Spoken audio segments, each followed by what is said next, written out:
All right, hello everyone. I'd like to call to order this meeting of the Hartford Selectboard on Tuesday, July 26, 2022 at 6 p.m. Our first item tonight is the Pledge of Allegiance. Would anyone like to lead us? I'd love to. All right, Rocket. I pledge allegiance to the flag of the United States of America and to the republic for which it stands, one nation, under God, indivisible, with liberty and justice for all.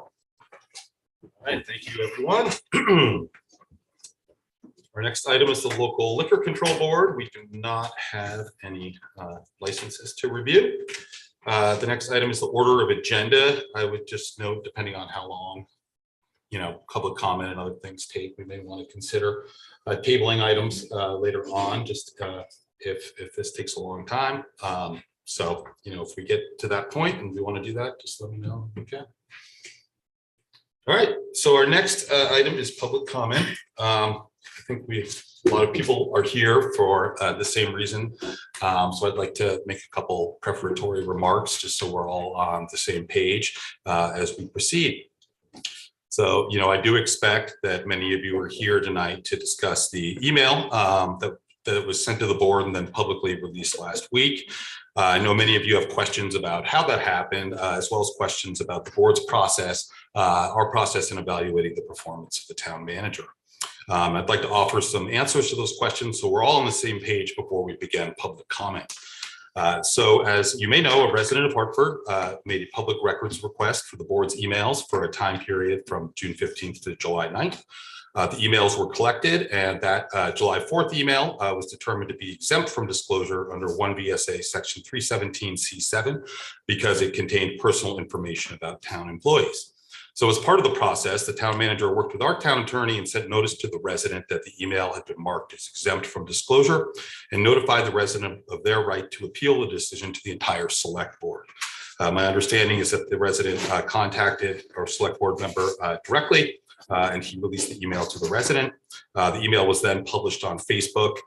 We recognize that the release of this email caused pain both to our town manager or director of human resources, and it was a source of division within the community as well. I'm sorry that that happened.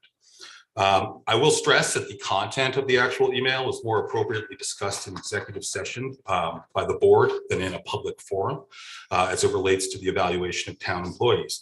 We can certainly discuss tonight the process by which the email was made public, but we will not discuss the actual content of the email in the public forum. Many of you have questions about how the board is evaluating the town manager's performance. We've received evaluations from our department heads and select board members. We've engaged the services of an employment consultant to help guide us in the evaluation process. And we're scheduled to have this discussion on August 16th in executive session. So I hope that kind of, lays some groundwork so that we're all, in possession of the same set of facts about what happened. If you'd like to comment, so please approach the microphone and state your name and town or village of residence. We'll begin with everybody who's in the room, and then we'll move to those joining us by Zoom. I ask that you direct your comments to the board as a whole and not to individual members. Personal attacks are not allowed, and each person will have 5 minutes to comment. And with that said, let's begin.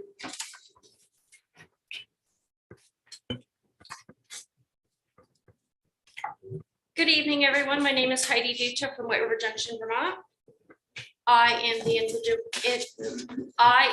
individual that requested the emails, and I am the individual that released the email. I also requested Tracy's contract, which was released to me on the exact same day. I looked up the Vermont statute and I did not find anything other than her possible contract as a possibility. So I actually reached out to Rocket because his name was released in that redaction. And I asked if I could have the email. Rocket did not give me any reason why I could not have it other than he said that I was a citizen. He felt as if it was my right as a citizen to have that email. He did not give me information to use that email. He did not say that I had the right to use that email in any certain manner, and neither did any other board member. And I am a constitutionalist. I firmly believe in the checks and balances in place to hold our leadership accountable. On no occasion did Rocket tell me to share anything I obtained under the interest of my civil rights. He never influenced my decision to share, nor did he give me permission for me to share. He simply told me he believed it was my right to hold him and all of you accountable for your words and actions, which is what led me here tonight. I will not stand for anyone turning this into a witch hunt, especially a witch hunt to which people on this board who believe they are accountable to the taxpayers here. I released the email on my own violation. The only apology I will give is that of my fellow taxpayers that are treated so poorly by some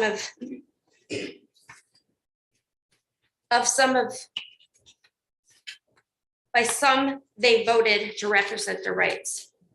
And if anyone that does not or have not seen the email, they can reach out to me privately. I will give you the email. I have many emails that some of the board members have discussed other select board members poorly about, residents about. This needs to stop. This is not romper room. This is a town official, elected and hired board and employees. I've lived here for 49 years. I've never seen such disgrace in my life. This needs to stop. That's why I reached out to Rocket. He didn't tell me to do anything with him. And if you're going to try to blame Lanny, he never told me to do anything with him. Because I know you're going to try to point the finger at him next, which some of you have tried in the past. And you know who you are. I'm not done releasing emails to the public. It's my right as a human. It's my right as a citizen. If changes don't come, I'm not done either. Neither are other citizens of this town. This is not a threat. This is just me saying how I feel. Changes have to come, people. Thank you. Thank you, Heidi. Mr. Chair, may I respond because my name is recognized? Yep. Heidi, would you stay up there just for a second?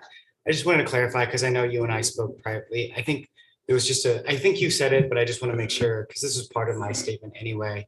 But that basically my intention in communicating with you was not to say that you should share it, that you shouldn't share it, but really that in my understanding at the time, it was public information. It was almost as if a citizen asked me to walk down the sidewalk and I said, yes, it's not me trying to grant permission, but rather just to say, I felt that that was a citizen's right to exercise their right or not to exercise it.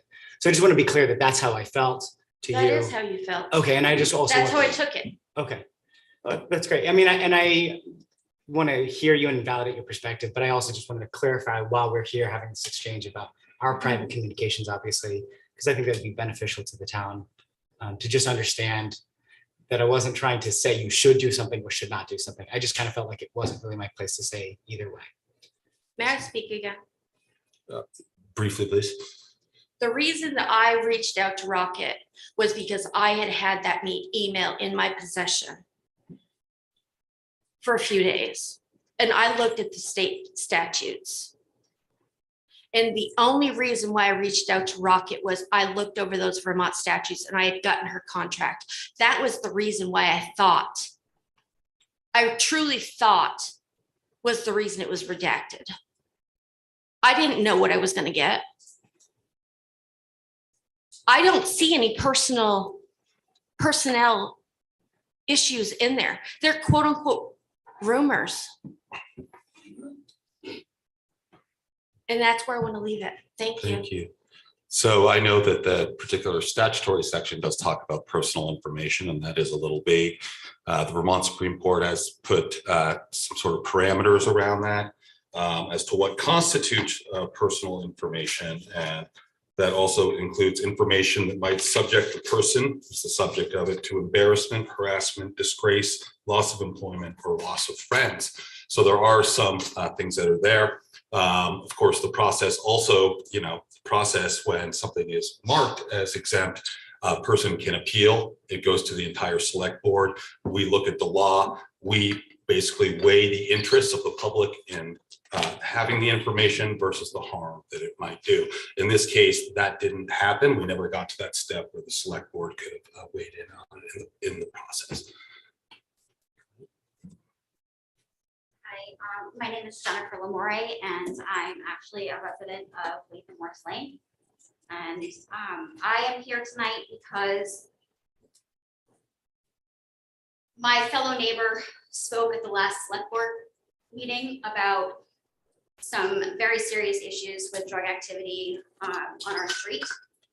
And I know that Lanny had been emailed, and I know that I actually personally, I wrote Rocket. This is a very serious nature. We have children that are not feeling safe. I don't feel safe to let my child out. I have lived in my home for over 20 years. There's a reason why I chose to have a child in my home in the town of Hartford, and it was because I felt safe. There is one tenant on our street who is causing havoc with every single house, whether it's theft or the fact that there's excess traffic or the fact that we just don't feel safe. We have repeatedly made phone calls to the police, to the health inspector, to Vermont State Police, to ATF, whoever will listen. Unfortunately, the town of Hartford is short-staffed. There's only so much they can do. And they just keep telling us, keep calling, keep calling. I'm not really sure what needs to happen on our street before something else seriously is done. There are dirty needles being found on our street right now, not only at the residence where he lives, that he's currently not paying rent, that we're trying to get him evicted from, which takes its own time as well. But they're being found in Ratcliffe Park. That's unacceptable. I was also made aware tonight that there was a recent overdose, and they were revived from Ratcliffe Park, and an arrest made in the park as well. There's not even supposed to be any overnight activity there. The park is open from dusk to dawn, period, end of story. But again, what are the police gonna do? They're understaffed, they're not gonna control the park tonight. They have increased driving up and down our road, although we appreciate that. A drug deal takes less than 5 minutes. So we as in our household, we've installed cameras because we've had stuff stolen.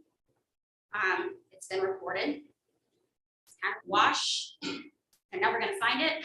We're out that money. But it's more than just myself that's here tonight. I've had to tell my child to get inside. My husband's here. He doesn't feel safe. This is my neighbor who unfortunately is housing this tenant right now, who is probably on the verge of losing her home because of the financial burden that he's putting on her right now. This just shouldn't happen.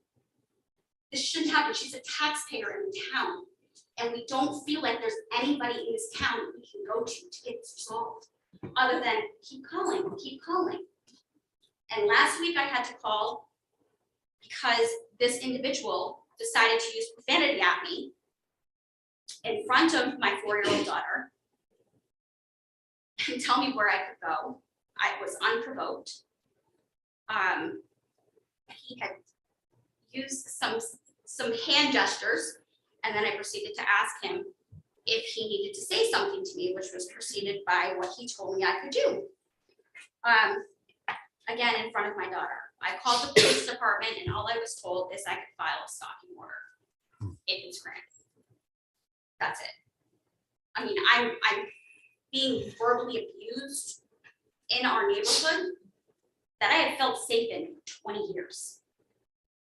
And I just, as a select board, like, this needs to be heard. I know that this is not the only street that it's occurring on, but because we're continuing to allow it happening, more and more people are coming down to our neighborhood because they know it's okay, because they can do it, because they're being allowed to do it. He physically just laughs at the cops when they drive by.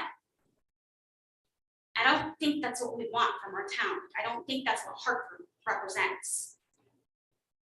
So I'm just looking, I've got a couple other neighbors here with us as well, so that it's not just one of us standing here in front of you saying, this is a problem and it needs to be dealt with. Thank you very much, Jennifer. Lanny? Jennifer, can you, Jennifer? Yep. Ask you a question, Yeah. if I might. So the house is currently occupied by other than this one tenant, correct? It's a duplex and the landlord lives in the other half. Okay. She's subjected to this 24/7. As the Board of Health, which the Select Board is, I believe it's within our power to condemn a building, but I'm not sure if it's within our power to condemn a section of a building as far as a tenement. So I would ask the town. She's been dealing with a health inspector as well, a lot more So than I have. I guess I would ask the town manager to look into what the health board can do to condemn an apartment if it's within our power to do so, because we are acting as the health board. If I can say one other thing just in regards to that, because I did pull the state of Vermont statutes for the regulations and things that the health inspector needs to follow. There's nothing in there about drug use. So that's There's the nothing in there. that's the about- problem. Then it's There's nothing in there about drug use. You can fine him for hazardous waste, which is some tires that are left outside until those are picked up. But I didn't see anything there specifically stating anything about that, and I don't know if the town of Hartford is able to. unfortunately the law is not always just. I know, so that's all I have, unless maybe there's any questions. Okay, well, I didn't catch the street. Lake Morris Lane, Okay. Thank you. you're welcome. Thank you, Jennifer. Done by the waiver sewage plant. Hi, I'm Georgina Wilson, and I am the land person in this situation. I had an unfortunate accident in February. And I was in the hospital and I didn't come home until March 17th. Everything was fine till the beginning of May. Things started declining. No rent's been paid since the end of April. I've consulted an attorney who gave me paperwork for the tenant to fill out for VRAP, which he's probably qualified for. Hasn't done it, refuses to do it. So, I'm probably going to be belly up financially. I've worked all my life in healthcare and have been a resident down there for 12 years. Never been involved in anything like this. I felt like a prisoner in my own home when I was ambulatory restricted until just recently. So I was pretty much homebound and I had to deal with this being at home. So then the traffic started. First it was trucks in and out they'd go out first thing in the morning, come back with all these, they go out in the evening, come back in the first thing in the morning with all these tools and bicycles, anything that could be sold. Then they go out during the day and come back and the truck would be empty. And then we've had cars from Florida, New York, Tennessee, drive in the yard, take the plates off the vehicle, throw it in the trunk so they can't be identified when the police drive by. And this has been going on. We've had, they're in and out all times of the day and night. He's out at 5:30 every morning with his bicycle. Now the mode of transportation is now a bicycle. So he's out pedaling on his bicycle. And the health officer has been there. Officer Pelletier has fined him $500 for removing the smoke alarms. That's a dangerous act. And they're melting something down up there. That's why I called the fire department initially, is because I was fearful that there was some kind of flame going on. And they discovered that, yes, there is, and there's syringes everywhere. And the health officer posted a notice on the door. And that he came to see me today and told me that if he comes back next week, he always makes a surprise visit, and so does Pelletier. But with all of them up there, they have a chance to run and put the alarms back up before they get inside. So he's suspicious that they've taken them down again, because the alarms will go off and then they'll be quiet. And I haven't heard them for like a week. So their habits are usually the same. So if they go off and then they don't go off, that tells me they've taken them down. So does anybody know if the state of Vermont, the town of Hartford, anybody has any kind of relief for these mom and pop land people that live at the residence that have apartments for rent when the tenant doesn't pay rent? Have you talked to your attorney about eviction proceedings? The eviction date, the court date is August 24th. Okay. Oof. Yeah, that's a long time. I know So it's a long time. May I ask a question? Yeah. Miss, I know we've met, but I've forgotten your name, Georgiana Wilson. Georgiana. I just had a question for the room. How many people are from here in the room from Latham? It's quite a few. I have expressed my willingness to help with this. I'm sorry that we haven't reached any solution yet. Obviously, that you're all here. I maintain my support of that. I think this whole room and this whole town knows that I'm not afraid to write and send a letter, hopefully a more appropriate one. But if you reach out to me, rocket@hartford-pt.org, I will happily do whatever I can to advocate for you guys, whether we have to go to the state level or further. So I realize that this is a huge issue, and we talked about this last meeting, where I actually feel tremendous sadness that not only is this happening on your street, but also that you have to take Tuesday evening and come, but also that you have to then get on a public record and risk your face and your name and your reputation speaking like this. So there's many layers of sadness about this for me. I have said privately to you when we spoke, and I will say again now, that I'm committed to helping you find some solutions. So if you just, any one of your neighbors, you can find my email on the website, or you can just email me, and I will continue to try. Thank you. I feel bad for the little kids that want to play at Radcliffe Park. I mean, parents now know that it's dangerous and they don't let them go there. Mhm. I mean, I think that's one of the reasons the park was constructed, for neighborhoods, for people to go enjoy themselves, other than the sports games. But, and thefts, we've had at least 8 or 9 break-ins and thefts on our street. So will you send me an email? Yeah. Lanny? So I'm gonna come back to the town manager. Can you, Tracy, find out from either through a health and safety aspect or what this board can do in terms of eradicating this problem that's downtown, either through our town attorney, if there's something that we can do to assist this landlord and the people on Latham West Lane, or if there's something that we can do as a Board of Health.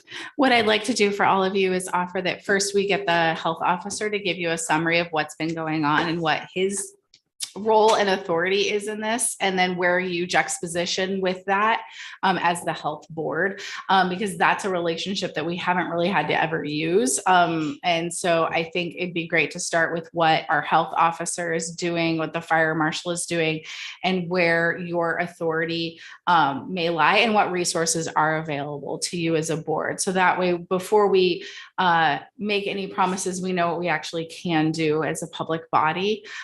So I just wrote myself a note to reach out to our health officer, our fire marshal, and the acting chief of police and get an update in writing about where we are with what we can do next for these individuals. I might also add that if there's any possibility of legal action on the town's behalf through our town attorney, you can get some input. We don't want to go there yet. I understand that. However, maybe put a bug in somebody's ear about the possibility of legal actions in town.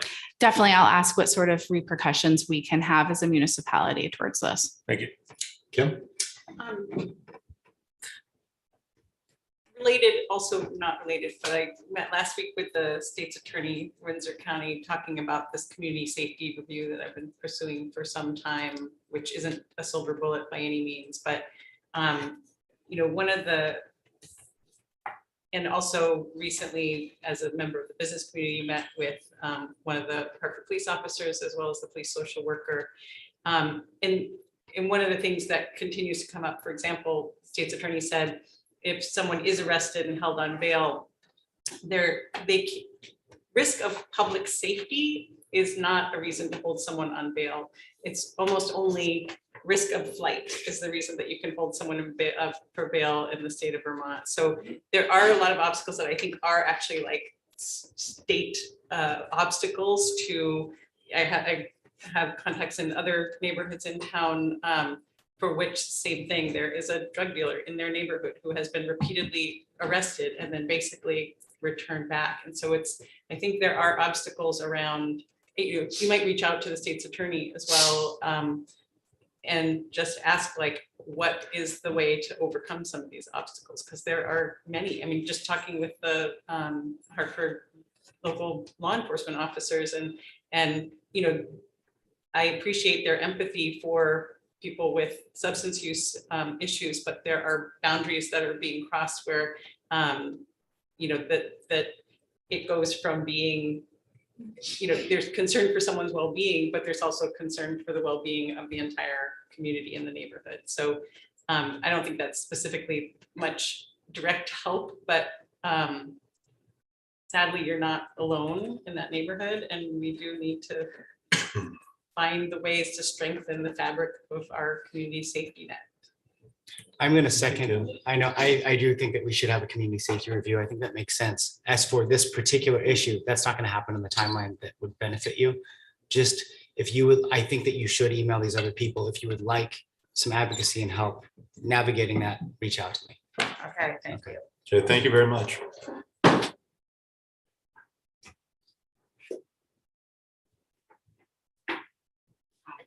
My name is Beth Demers. I live on Demers Ave.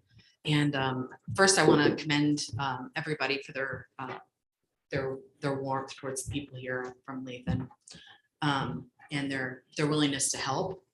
But I have to say, like, for somebody from Demers Ave, where we have been here for over 6 months talking about the impact of many of the residents from Haven and the growth of the Haven and what that has done to our street and what we've had to be going through for several years. It's heartbreaking for me to hear that. I don't see a lot of people here that have been here sort of talking to the board about the growth of the Haven. And I know that we have been betrayed. You know, these folks are getting lots of sympathy and you know, warmth from the board. And I too have received some warmth from the board, but I have to say that, like, in the public view, we have been portrayed as complainers and NAMBIes and people who don't give a crap about homeless people or people with mental health issues, which is fundamentally not true.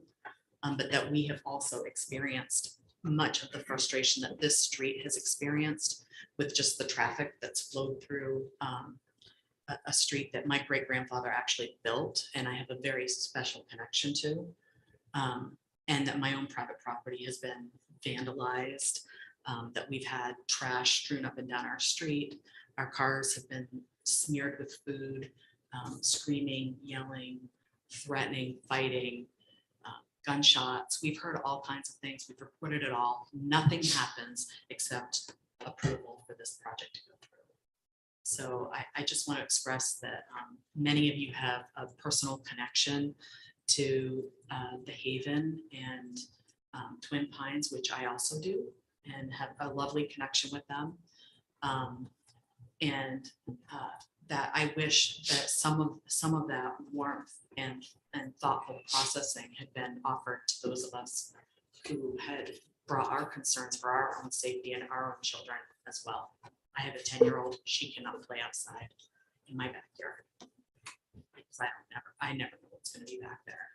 So I think, I hope that in giving consideration to the folks in Latham, you'll also consider the process and the relationships that you've fostered with folks like Simon Dennis and others who have just been able to sort of willy-nilly do what they want to do and be able to paint us as like these sort of monsters who don't care about folks who are experiencing drug use, drug addiction, mental health. We all understand that that's the process, but it doesn't make our lives safer. Thank you, Beth. Danny? Yeah, Beth, I just want to let you know that I very much empathize with what you folks have been through. But as I've said to Marie in the past, I'm going to have to repeat to you, is that this board really is limited in their abilities to control zoning and planning. That's given the powers of the zoning and the planning board. We appoint the members to the zoning and the planning boards. However, when it comes to the laws of planning and zoning, they're the ones that enforce them and make the I guess, additions or subtractions as needed for those. So I do sympathize with you, and I know what you've been going through and the neighborhood's been going through. I have my own personal opinions about that. People that know me understand what they are. But as far as this board is sitting right now, the power, I guess, has been handed from us in the past to have much impact on that. And maybe it's time to regain some of that. So I think just to respond is that, there's so many great people on this board. And also, I know that there's personal relationships and bias towards this project. And I get it. I get the bias. I get the desire to see help happen for some very vulnerable people in our community. I just think that there has to be more thoughtful process about also how these things affect folks who are not, who are, I don't know how to put it, except the folks that are living in these, also living in this community and are, tax paying, have homes, children. I'm a firm supporter of property owners' rights, and your rights, I think, have been ignored. So, thank you. I just hope that, people will understand that's my position. Thank you. Thank you. Thank you, Beth. Oh, Kim. Just one more follow-up in that. I think I've expressed this during planning commission meeting as the liaison to that committee, and I recognize that the purview of the planning and zoning commission is not is to follow the zoning regulations, but it is the responsibility of the town. Community safety is the responsibility of the town, and it is, so that is a burden on us, and it is that is our responsibility. So I appreciate everyone from any community or any neighborhood in the town to come and hold us accountable. Sir. Hi, my name is Bob Holmes. I was here 2 weeks ago about the situation on Latham Works Lane. And first of all, I want to thank some of the board members for reaching out to me. It was very helpful. The other day, last Saturday, I was at Radcliffe Park, just going for a walk. And I happened to look over the the pipe that leads up into the Connecticut River. And when I looked over, there was a big picnic table that was just thrown over there, lowered behind. Right on it, there was a set of works, still sitting down there. I have pictures of it and everything. And that scares me. A set of works. What now? Works. Needles. Needles. Drug Needles. paraphernalia. Sorry, They call it works. I'm not educated on that. I work at the VA, so. But there was a set of works sitting down. It's a term that they use. And I wasn't too happy when I saw it, especially for the kids that use that park. I'm really scared for them. And I live directly across the street from the house, and to me, it hasn't gotten better. To me, it's gotten worse. traffic has gotten busier, and the situation is out of hand. And I'm hoping the board or even the state police can come in and do something, because I'm done. I'm done with this whole thing. Thanks. Thank you, Bob. Any other public comment?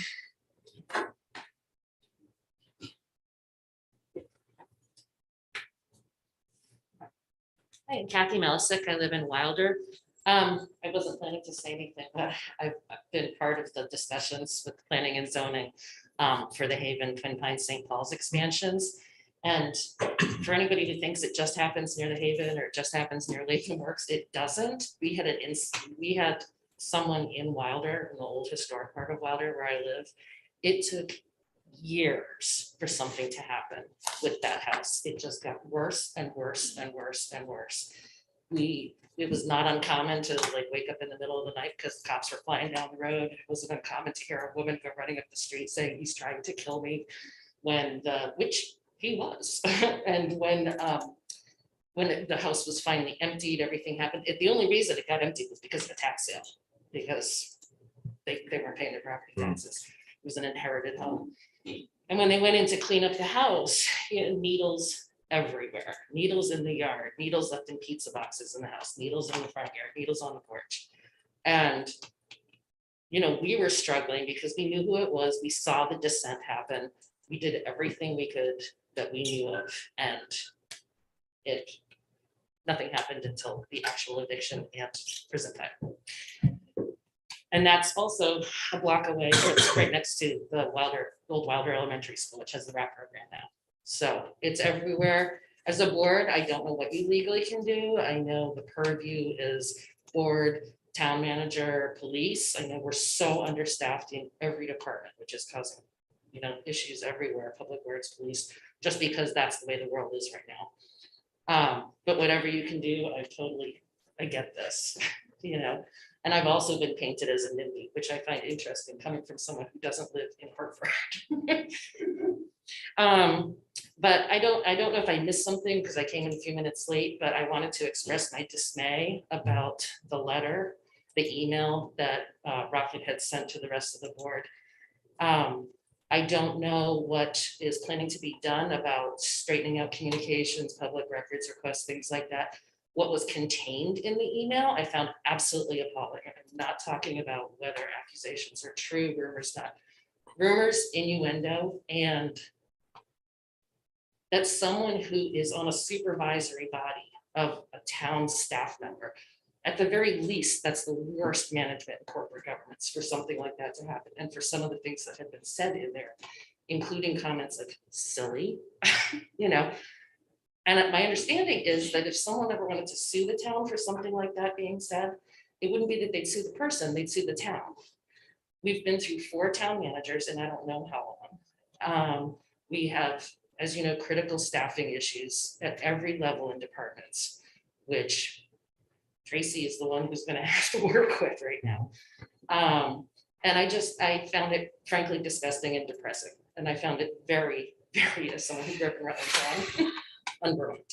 And I hope it will not happen again. Whatever the board can do to ensure that that kind of thinking isn't even put in language like that, I would appreciate it. We have enough going on in this town. Thank you. Thank you, Kathy. Any other comment in the room? Seeing none right now. Can I ask a question? If she Would you mind if I ask you a question? answer it. Depends on what it is. Well, I may ask the question, you don't have to answer if that's all right. I'll go back to the mic. And I'm not giving you permission to record this. It can serve my testimony in a video. I just wanted to make that clear. I meant to say it first. Sure. I guess I hear your dismay and your frustration, and I heard what you said. I was listening very carefully, and I was just wondering if you had suggestions about I guess there's like so many ways to do something wrong and there's very few ways to do something right. So I was wondering if you had any critique in that respect of like what you think that I could do better as a select board. Maybe it's difficult without parsing through that actual email itself. I know we're not supposed to talk about that here. Oh, I didn't know. Were we not supposed to talk about it? That's Well, what no, came in late. not the specifics of the, Oh, yeah, gotcha. the contents of that email, but But I definitely hear your frustration, and it is very painful and disappointing to myself to cause that in anyone else, no less a citizen, in given my role. So, but again, it is, like I said, so many ways to do it wrong.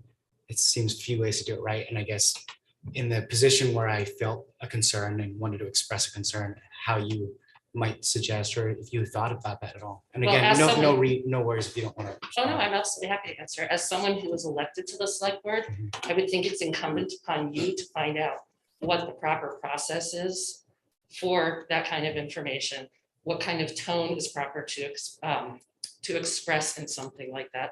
It's not a blog. This is an elected board. These are town officials. This is town government and town staff. This is harming, in my opinion, a business. If you want to be pro-business about it, this is harming a business. So that business is the town of Hartford, or? I'm saying it operates like a business. You have a Yeah, hierarchy. so I'm just trying to make sure I'm clear about what business you're talking about. You're talking about. I'm the saying operations of- this is hierarchical. Yeah. In a similar way to a business. Great. I would think that you would consult other people about what would be appropriate, your fellow board members. Maybe you're a second year law student, I understand, I think, going into second year. You've got resources there. Vermont Law has a pro bono law clinic. It's incumbent upon you to find out before you do something, whether it's the right thing, not to release it, in my opinion, out into the public and then see how you can apologize or say you hear someone for what has been released. You can't put the air back in the balloon once you've done that. That's true. Yeah. Thank you, Kathy. Anything else? Am I done? Okay. Do we have anyone on Zoom? Oh, you got. Can I just say two more things? Yep. Does anyone know how we can get lighting on our street? When I first moved there, it used to be street lights. Not anymore. I think Okay, that's a good safety issue too, because you can't see what's going on at night. I mean, you know, what department do we call? Who do we talk I think to? that would be with Public Works. Power company would put the pole lights on the poles. Oh, okay. It's, I think the public works just makes the request. Because we had to make requests, ours have been out since I moved back. Yeah, I'd talk to Public Works because that could be very helpful to have a lit street in the evening. There. Mike, if they have streetlight poles, but the lights are out, that is Green Mountain Power. Okay.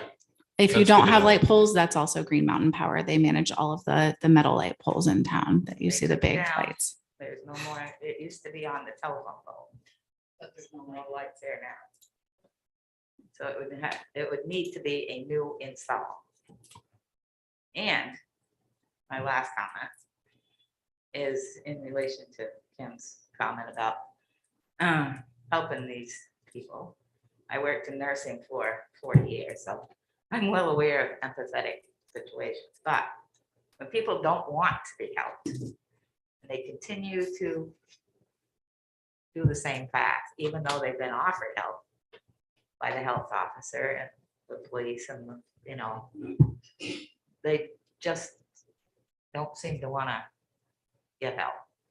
So why are these normal citizens put at risk so that they can behave however they want to behave? And I think it's really sad that somebody has to lose their property, let a property go to tax sale so they can get rid of somebody. That's the tenant, you know? I mean, it's just ridiculous. Thank you. Thank you. We have anyone on Zoom? I'm gonna bring Sue Ellen Parmenter. Sue Ellen, you can unmute when you're ready.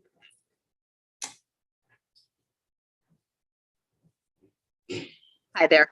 Hello, Sue Ellen Sue. Hi, how are you? Sue Ellen Parmenter, Wilder, Vermont. Just a couple of things. Sue Ellen, go ahead. One, I want to say that it was a social Can't media hear you. It page. says that she's talking, but we can't hear you. no, she hasn't go to talk. It's all right. Muted on her end. You- We'll come back to you, Sue Ellen. Can You you might be hear me? muted on your end. We can see that you're talking, but we're not hearing anything over here. Okay. So. Remington Nevin, we're going to. Okay, we'll bring over Remington. Members of the Select Board, Remington Nevin from Hartford. Can Hi, you hear me Remington. clearly? Can you hear us? Yes, I can hear you. Can you hear me? I think, are we on? Is Yeah, it- it's our TV, like, volume. Hold tight, Remington. We're gonna. Can you hear me clearly now?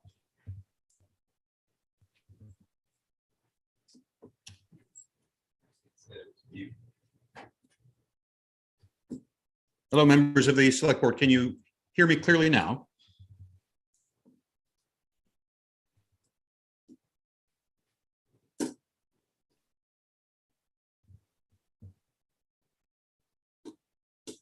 Go and get any input. Mr. Chair, members of the Select Board, can you hear me now?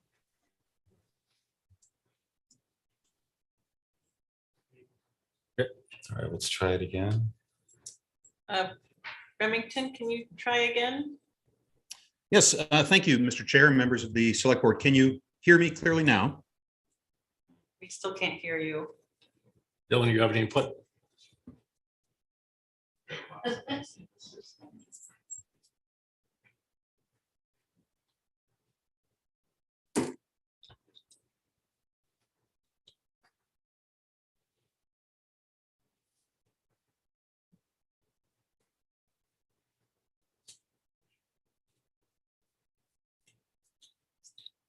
You have it on your computer, the volume? I have my volume turned off. Got an email. People who are on Zoom can hear the people. I have 5 text messages saying that people can hear folks on Zoom and on YouTube. So, Yeah, so it seems like we just can't hear anything. We could put headphones in, tune in. It was nice to Sign see it on- 'cause the sign on volume the up live on- stream. Sorry. That was your computer speaker? I just turned the speaker on. and- That's more.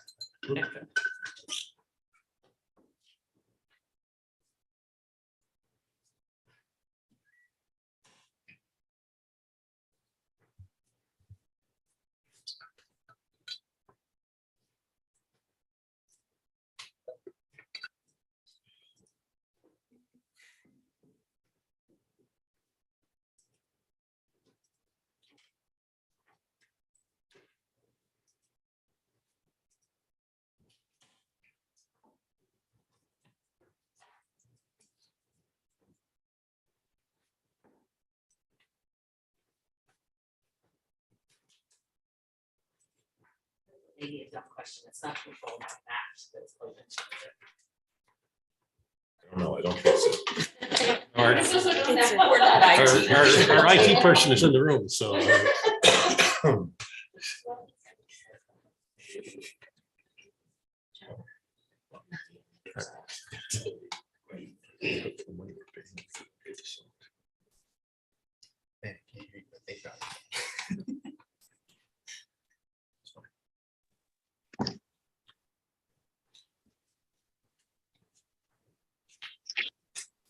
I was just invited to unmute. Select Can board everyone comment hear and me? go back. Real- Can't change the order of agenda by. It looks like Sue Ellen was just talking again. Maybe we can. I don't know. We were wrong last time to change the order of agenda. I was just invited to unmute. Can everyone hear me? Not come back to it. Or else. Wait, get out. We could put it on speaker.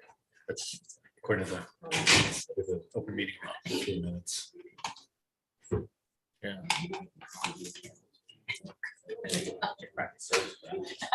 Just what you want.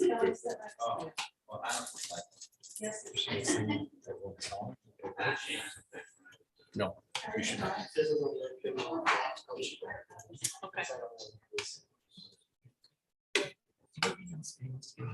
Dylan, do you have a speaker that we can plug in a computer?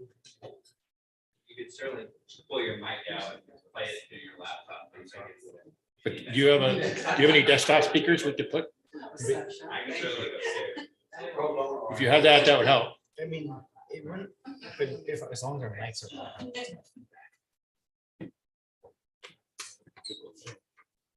It'd be able to hear the way to hear the public.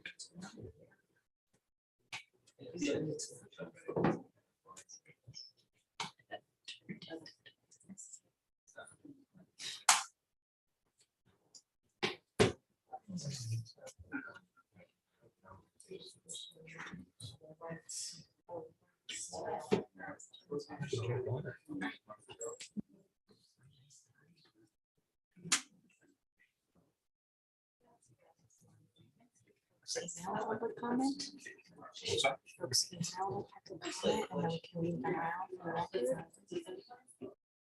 Some time, but That would take some time.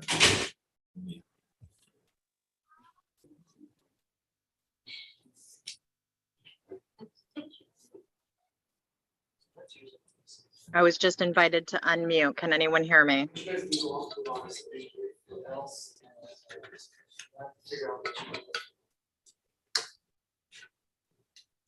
Okay, so can we table the public comment and come back to it?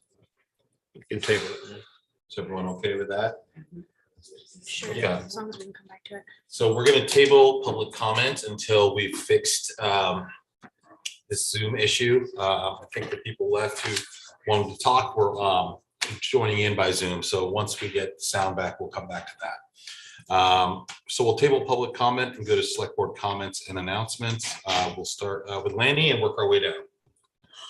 I'm gonna hold off on tonight and I will defer.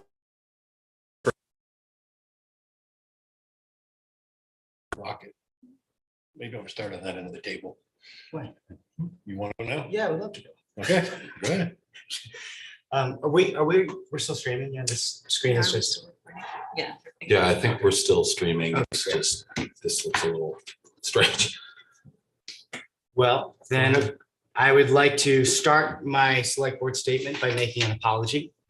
I feel that I owe a lot of people an apology. I have called every member on this board to apologize individually. But Tracy, I'd like to apologize to you directly here and to anyone else explicitly or impliedly, explicitly or impliedly referenced in that email. I would like to apologize. This has obviously caused a huge amount of debate and division and controversy in our town. I fully accept responsibility for that. And it's very unfortunate. So I would like to say that when I wrote the email originally, it was my original understanding that this was a private email, which is why I sent it the way I did, addressed as a private letter to the select board. It was made clear to me through conversations with the board that this was in fact information that was not privileged, but in fact, information that could be requested by right to the public. And so when that was requested of me, I took the guidance I received from board over the, what would you call it? The withholding by the town manager.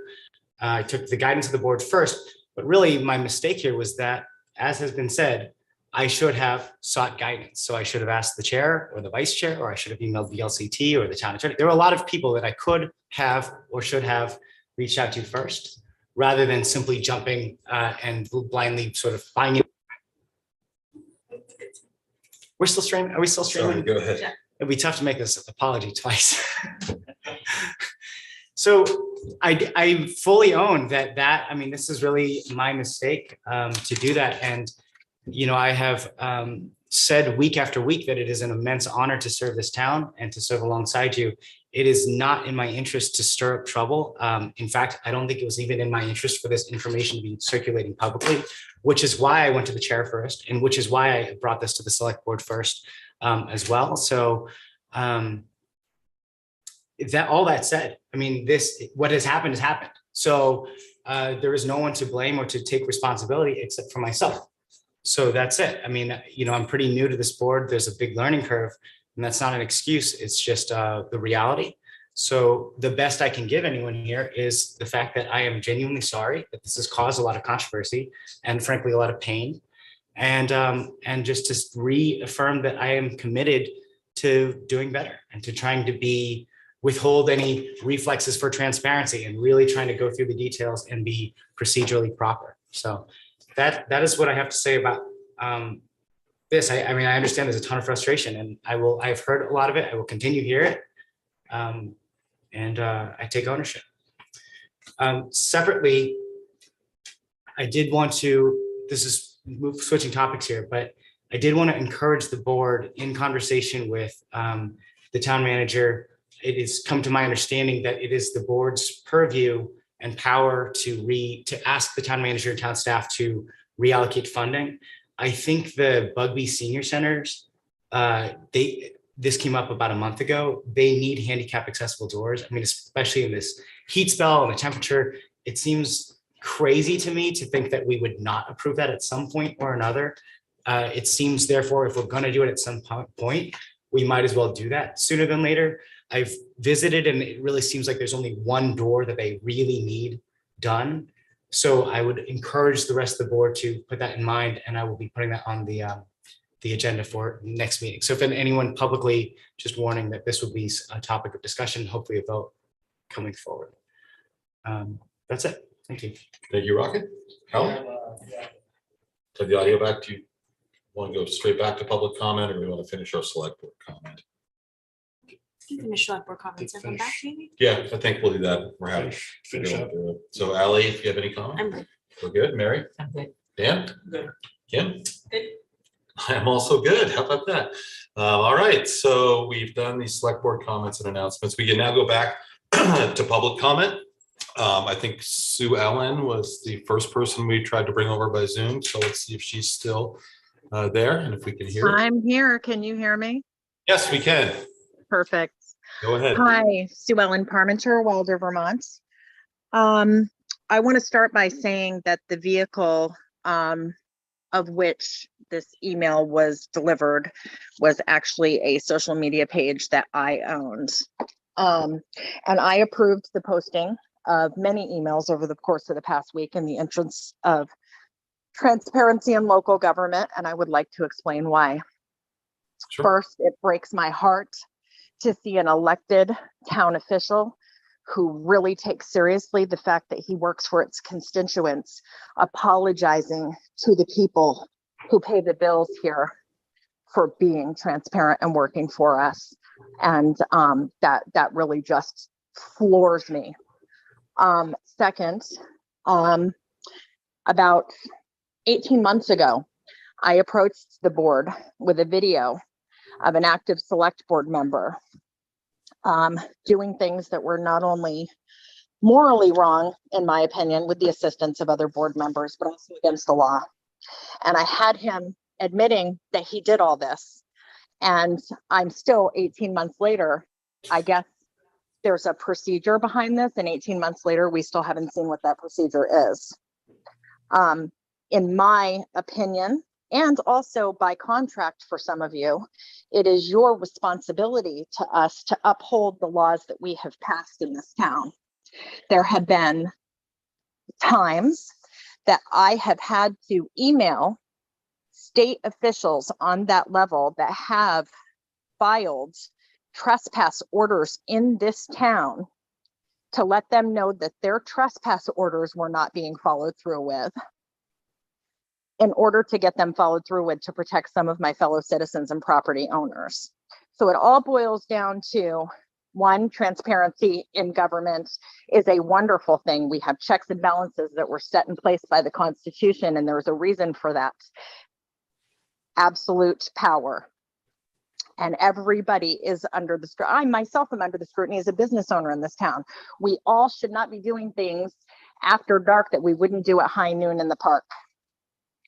And the people who pay taxes, work here, have a vested interest in this town, deserve to know what is happening in this town, whether it's policy, procedure, or we have to figure something out in our charter to make this transparency something that is known and that is going to happen.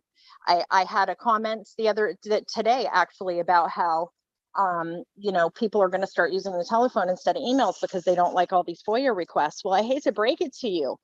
As taxpayers, you should know, read the emails. People are calling us the usual offenders that we're doing these FOIA requests. And, there are some people in this town discussing how to shut down our rights to ask for these emails. That is unacceptable. Absolutely unacceptable. I too am a constitutionalist, and I am here as the person who allowed this to be posted quite unapologetically. And I would like to thank Rocket and any other member of the board who supports this sort of transparency in government and accountability to their constituents. Thank you so much. Thank you, Sue Ellen. May I respond to that briefly? Yeah, briefly. Sue Ellen, I thank you for your comment. I wanted to respond to you because obviously you've brought my name up here. Look, I fully believe in transparency in government. I believe that we should be accountable, of course.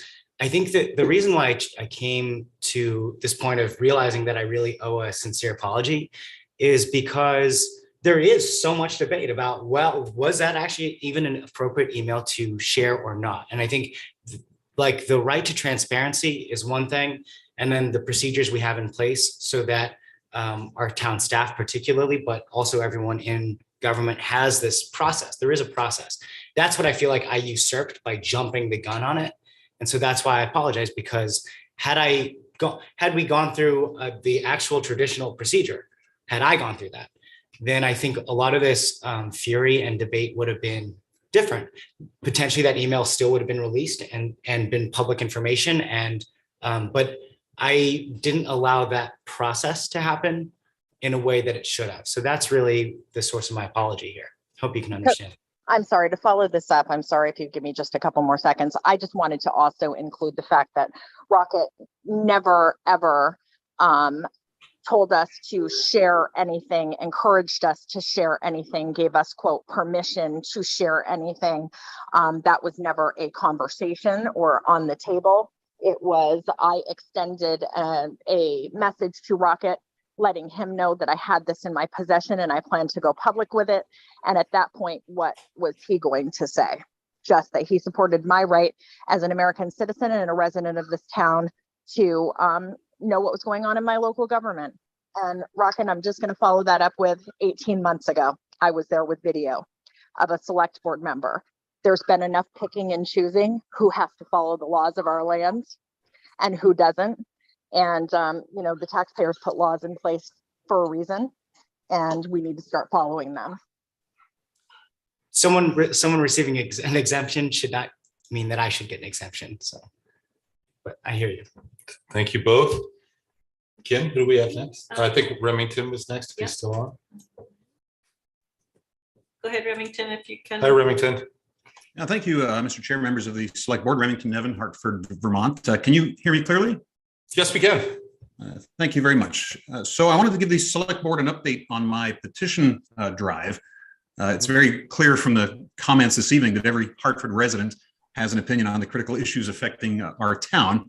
And in keeping with the town's strategic priority of increasing voter participation in local elections, my PAC is helping to solicit signatures for 3 articles to be put to a special election.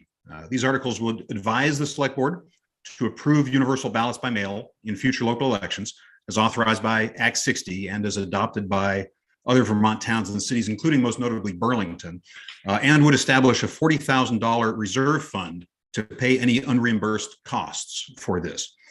We've had very good success thus far soliciting signatures. One recent mailing to older Quechee residents had a roughly 20% signature return rate. So I have every confidence that we'll reach the required number of signatures in due course and trigger the requirement for a special election. Now, my understanding is that to trigger a special election absent Select Board approval, signatures are required of 5% of the Hartford checklist voters. But as we know, the Hartford checklist is still quite full of deceased and relocated residents. At last count, I believe we still had over 10,000 registered voters still listed on the checklist, which is roughly 2,000 more than the total voting aged population of the town. So if we were to limit the requirement to current active or unchallenged voters, who are the only voters that would be mailed ballots under Act 60, this would reduce this number by about 2,000 to 3,000, meaning we would only require 350 to 400 petition signatures to trigger the special election. So with that background, I wanted to provide the Select Board with two options to avoid a potentially costly special election on this issue. The first option would simply be for the town to consent to including these or similar articles on the upcoming annual meeting ballot without requiring the over 500 signatures needed by law to trigger warning these articles in a special election. The second option, which I find very exciting, is that I've been assured by the Secretary of State's office that provided any special election articles are approved by the Select Board and warned prior to this September 1st, and provided also that the Select Board approves the mailing of the special election ballot per Act 60, that the state will agree to pay all costs of printing the ballot and including the special election ballot in the upcoming general election packet that will be sent to all active Hartford voters this fall. If neither of these options are adopted by the Select Board, I can't exclude the possibility that we will obtain the required number of signatures at some point in the coming months, triggering the special election outside of one of these opportunities. So I hope the Select Board agrees with me that this would be somewhat wasteful, and I hope that the Select Board will consider these two options at a future scheduled meeting and commit to placing this issue to the town for their vote. Thank you very much. Thank you, Remington. Kim? Mr. Nevin, would you be willing to email the summary of what you just described to the Select Board? So that we have a clear record of the options that you're suggesting? Oh, wait. He may not be on anymore. If you Allowed to please here. Hello, can you hear me now? Yes. Yes, I'd be happy to. I will mail to the chair a copy of the petition that we're circulating, and I'll also include correspondence with the Secretary of State's office outlining the proposal to mail any special election ballot at no cost to the town.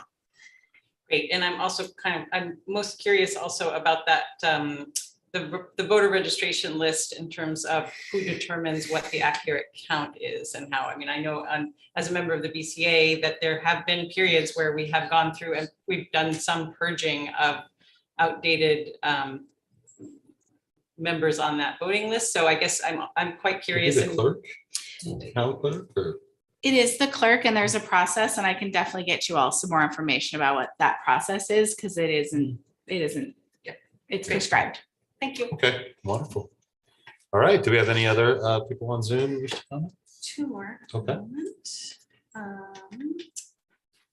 Marie. Oops, wait, Okay, Marie? 1 second. Can you hear me now? Yes. Yeah. Okay, great. I can hear ya. Thank you. Just identify yourself and your town or village of residence, Marie. Marie Elvin, Hartford Avenue, White River. I just had a couple of questions. First of all, I wanted to acknowledge Georgie's with the street lights on Demers Avenue. We used to have 4 street lights, and now we only have 1. So I guess I have to put in some sort of paperwork for that. The poles are there. The whole lights were taken down, and I'm not quite sure why, but we certainly would like those back up. And I was wondering, does the town have a policy on the panhandling? As I start to witness that at the bottom of the hill, I was just wondering what is our town policy on panhandling? I don't know if we have one. I don't know. That probably would be a law, not a policy. I don't know what sort of regulation or legislation there is around that. Yeah, we'll have to look into that, Marie. Yeah, I think that's an important thing to look into and have something up there. You know, when you see, when I see the young girls down there, I don't know. I just think it's a human trafficking is all I can ever think of when I see girls panhandling. And then another thing I've been noticing when I've been going around here, and of course my continuing fight to save Hartford Avenue here, I don't know, there's a lack of communication or people that are being notified somehow. I don't know what it is. I still talk to people probably once a week that have no idea what's going on at the Haven. And, we have so many forms of social media communication and, the listserv and the Valley News. Half the time, if you get the Valley News, they have staffing issues like everything else. And a lot of people just will not do Zoom.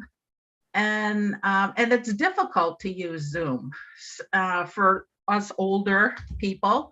And I just feel like the town is not really properly being notified of some of these things. And for an issue as important as the homeless, housing and shelter and the growth. I mean, I'm concerned about the growth on Hartford Avenue and having homelessness all in one space. I still feel that a townwide vote would be appropriate, and I'd love to see us work as a community to find a better place for these adults, these chronic homeless adults, and that low barrier shelter. I mean, we all know these things are needed. That's just a bad area. You'll never convince me that's a good area for that population with the school kids in the residential area. So those are just some of the things I wanted to bring out. I appreciate, always appreciate honesty. And I didn't really read all the stuff about Rocket, but I always appreciate honesty and the truth. And I think there's a lot going on in the town. And I just wish we could all work a little bit more together as to what we really want to see in our town, and stop picking the sides and undermining each other for the, we all want the same common good here for our town, because it's a great town and we've got a lot of caring people here. And I thank you for your time. Thank you, Marie. I think we all agree with that last statement for sure. Mr. Chairman? We have one more. Mr. Chairman? Oh, well, yes, Lenny. I can address the panhandling. I saw action myself in the town. I spoke to an officer. We have no laws against panhandling in the town of Hartford. The other thing we have to be very careful about if we try to enact something is that I know Maine came up against a big hurdle with the ACLU in terms of laws when they're trying to enact panhandling laws. So yeah, we have to approach it quite carefully. I think you're right. There's probably a constitutional right to do certain things, including panhandling. So we would have to look at that. I think Lebanon, I don't know what Lebanon does about that either. That might be something to look into, because we've seen them down there and also panhandling. So anyway, just another issue. Thank you. Yep, of course. Okay, one more. Let me just see, Kathy, I think wanted to have one comment. And Kathy Melsick, Wilder, Vermont again. I was just thinking, I'm a big fan of not reinventing the wheel if other communities in Vermont have already had to dig into this. Okay. And Brattleboro has had a massive problem with that. A lot of their issues kind of mirror ours when it comes to drug issues, panhandling, things like that. They're right off 91. It's what happens. So if anybody here did want to look into it, Brattleboro has been digging into that and coming up with policies for years. And it would be much different from any policy that Burlington would have because of their resources. We're we're similar to Brattleboro in more ways. So. Thank you. That's very helpful advice. I think we had one more on Zoom. Okay, Michelle Boleski. Michelle Boleski, come on down. Hi, can you hear me? Yes. Hey, how's everybody doing tonight? Pretty good. Good, I'm doing great. Michelle Boleski from White River Junction. I just want to share that I am filled with gratitude for the voters of Hartford agreeing to build the new Sherman Manning pool. I have to tell you, I've been there numerous times, and it is so delightful to see so many families and community members enjoying the pool. And it's been a gift to be able to cool off in this weather. So I just want to share, yesterday, I had 2 kids ask me to play tag in the pool. I politely declined, I knew it was a setup because I knew I'd be permanently it because I'm not as fast as they are. So, and what's wonderful about the pool is they have adult only times 12 to 1. They're also open most nights until 7. And I've been there late, and then they have a tea night on Thursday. And so I've been there at night. And what's really cool is like some families come down, after they have their kids, just to hang out for a little bit and cool off. And it's just great. And so, and I also wanted to say that the young people working there are amazing. They're polite and they're friendly, and it's really great. So, so here's some positive things, right? And I would like to hear more positive things about our great town. And so I just want to say kudos to the Park and Rec Department. They're doing an amazing job. And so thanks for letting me share that tonight. Of course, thank you, Michelle. All right, anyone else on Zoom? All right. That's it for public comment. Thanks so much to everybody who came out and spoke tonight. We've done the select board comments and announcements. We do not have any appointments tonight, so we will go to the town manager's report. Hi, everyone. Lots of little stuff in your packet tonight. I do want to highlight a few things that we're working on. We had a hot week last week. So our internal safety committee that meets every other month is working on a procedure for how determining when it's too hot for staff to work outside, and also providing education and resources working in summer heat. That comes down to a basic philosophy of rest, shade, and water. But we want to make sure that when it's really hot and really humid out there, that we have a provision for when we actually need to stop working, whether that's mowing the lawns or working on your ditching. So that's been something that's been hanging about. And our environmental sustainability coordinator reminds us that this isn't the hottest summer yet. It's the coolest summer of the rest of our lives. So we might as well get on with figuring out how people are going to work in excessive heat in the summer. Our semi-finalist police chief search interviews were completed on the 22nd. We'll be doing second round interviews. The advisory group asked to bring the top 3 candidates in. So IACP is actually scheduling all of that for us, which I am eternally grateful. And we are currently in discussions about when we'll be able to release those finalist names to the public. They have to accept and understand that once their name gets out here, Hartford folks can do with it what they will, for better or for worse. So we make sure that those people are okay with their names being released. Like anyone in a leadership position, they have jobs, they have family, they have connections, and to let your name be known by that is a big leap of faith. I wanted to do a big thank you to Kate Shaw and her team for a tour and an update on the Queechee Library. They also got me a library card. Select board members, if you do not have a Queechee Library card, Kate will be happy to get you one. And we discussed the unique relationship between the town and the libraries. So we don't actually manage most of the libraries. They're independently managed, and you all provide an annual appropriation. That's different than a lot of municipalities that have an internal staff structure. So head on over, talk to Kate, get yourself a library card. I do want to reach out and let everyone know that there are some changes coming to the Lebanon landfill. We do have an agreement to use the Lebanon landfill, and a lot of Hartford residents do use it.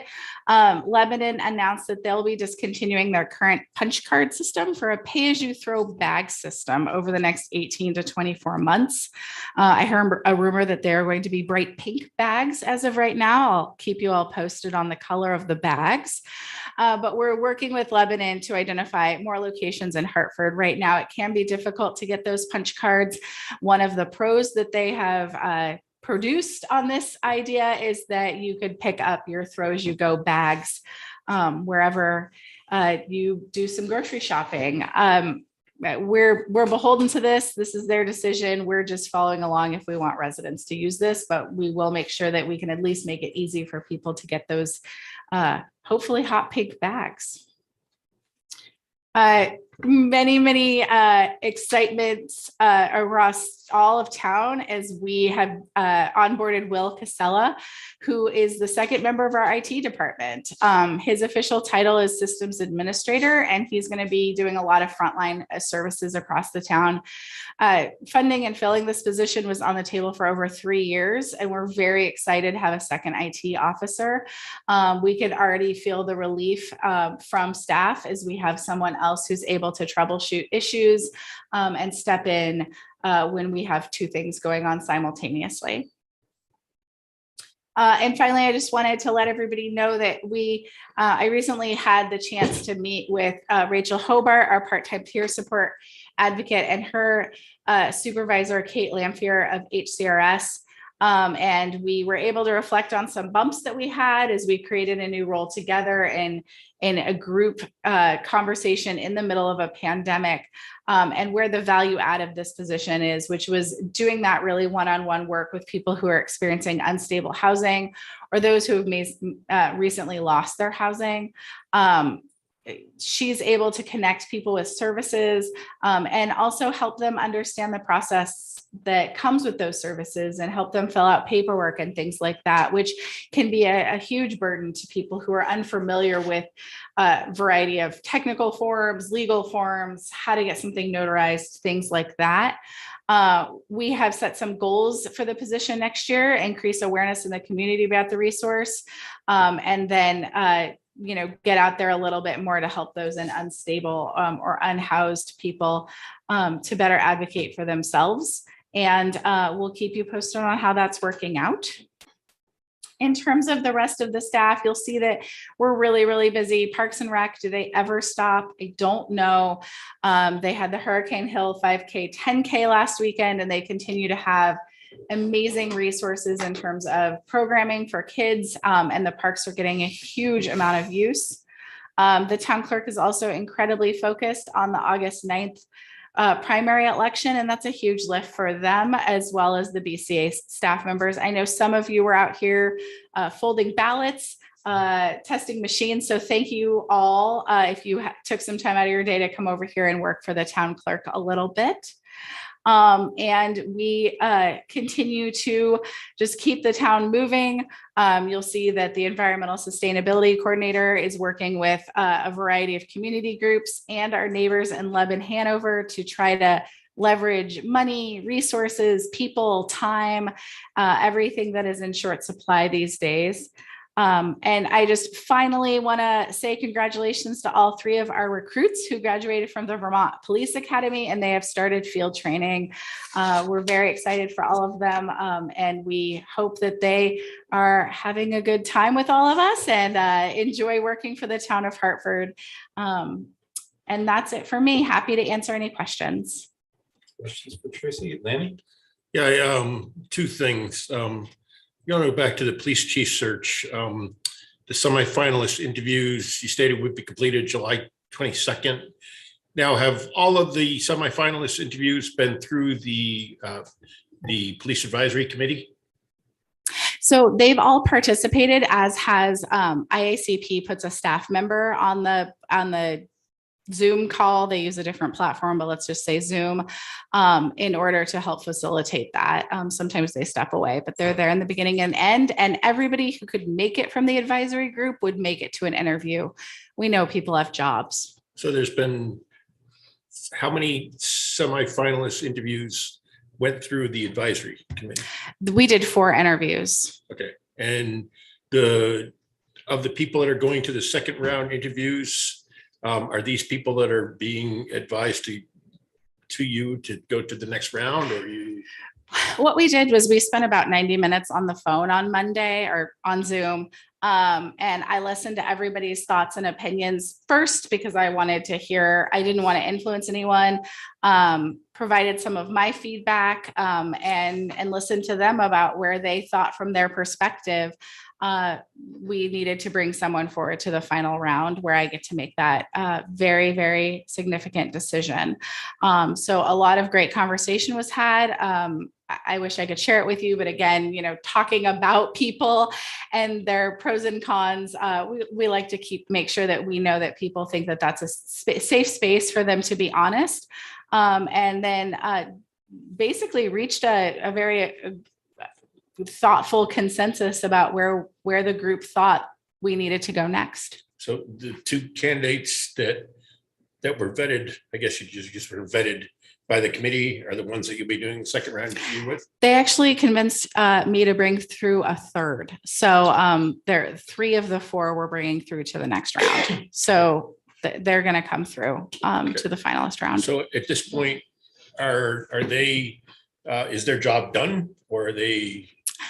At this point, their job is done. I asked them if they had any feedback for me for questions that they thought was really important for a finalist level for me to ask, especially since we need to maintain the same type of, we need to have the same questions in the same order for any candidate.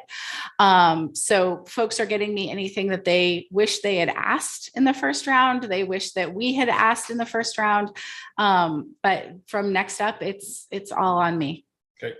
And then for the peer support advocate, it would be nice to receive some feedback from Rachel and Kate in terms of the type of incidents they are dealing with in the town of Hartford.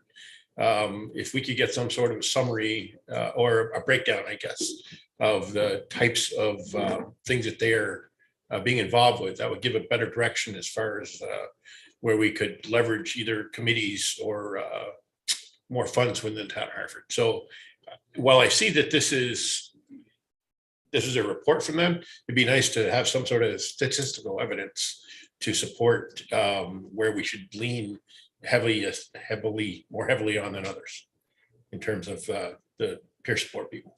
Let me see what I can do. We might have to start with having a conversation about how we quantify whether that's each touch point with an individual, or if one person takes up 5 hours of time versus someone that takes up 15 hours of time, how we quantify that in terms of both time spent and the outcome. I guess I'm more concerned about the issues that people face, the types of issues. And that's a data point that could be collected as far as the types of issues, so that we could see how we can better serve the people of town Hartford through the peer support advocate. Yeah, let me communicate with Kate. We meet monthly and see where we can land on that. Very good. Thank you. Any other questions for the city manager? Kim? I guess I'd just like to bump that request for, especially now that we have an assistant in the IT department, bump that request for some sort of method for responding to community inquiries. Yeah, they met with a platform called GoGov just last week. Unfortunately, it's not a free program, so we have to have that discussion as well.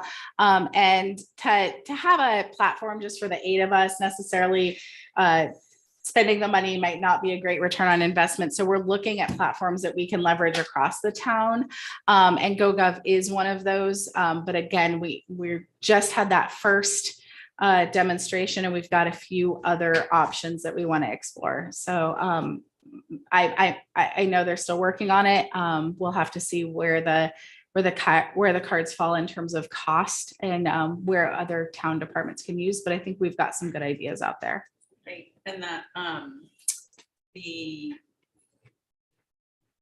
question I had about the housing chapter for the town plan, like, I know that Ally had followed up. There had been an RFP that got no response. So Two Rivers basically were like, they're serving that role. We called in some favors, and Two Rivers said that they would take this on because we didn't get any responses to the RFP.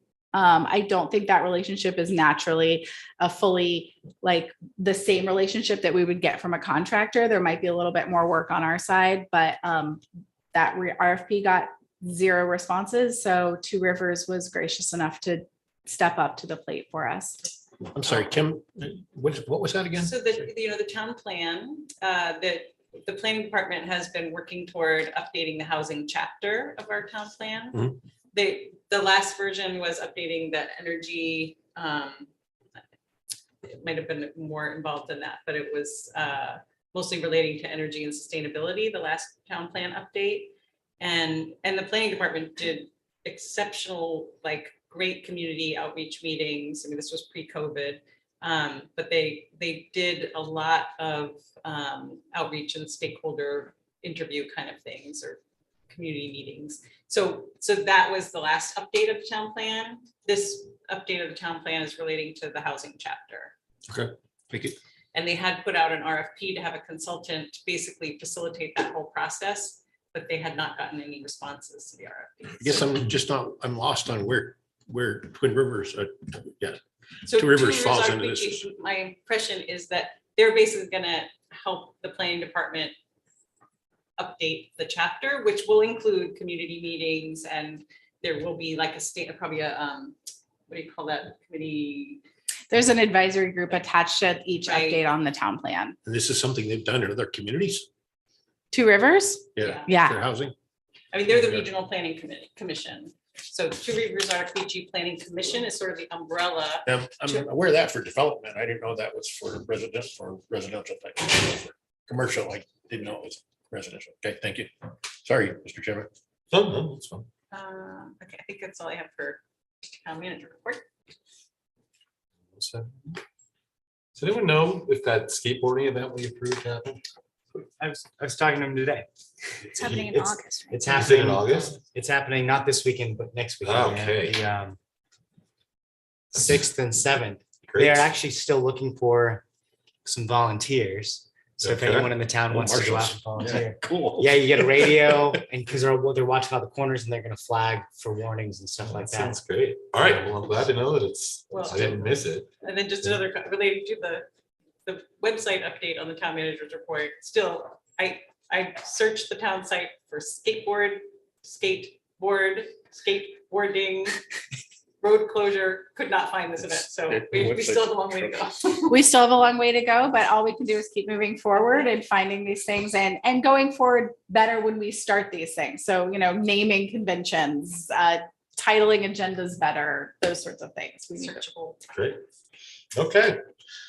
Thank you very much, Tracy. So we've got a few items that were held over from the last meeting. So the first is the HR contract for Namely. Yeah, That's so Tracy and maybe Dylan. Dylan's in the room, but I can start us off, which is when we initially set the FY23 budget, we included funding for a benefits technician to assist human resources with document management, policies, onboarding, offboarding, what we call open season, which is when people have the ability to change their insurance holdings.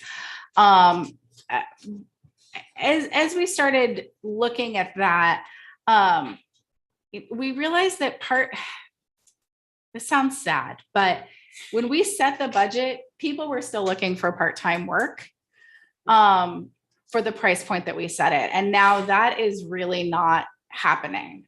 People who are looking for work are looking for higher wages than we had budgeted for this for. And for the most part, as we've seen both with our job share in Parks and Rec and our administrative assistant who's retiring in planning, people are looking for full-time jobs. So we realized that we needed to think about this outside the box.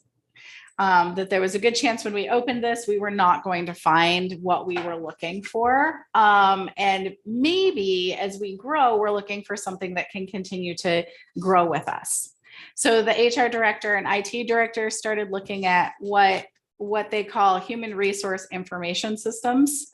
And they did a big interview and research process. We did five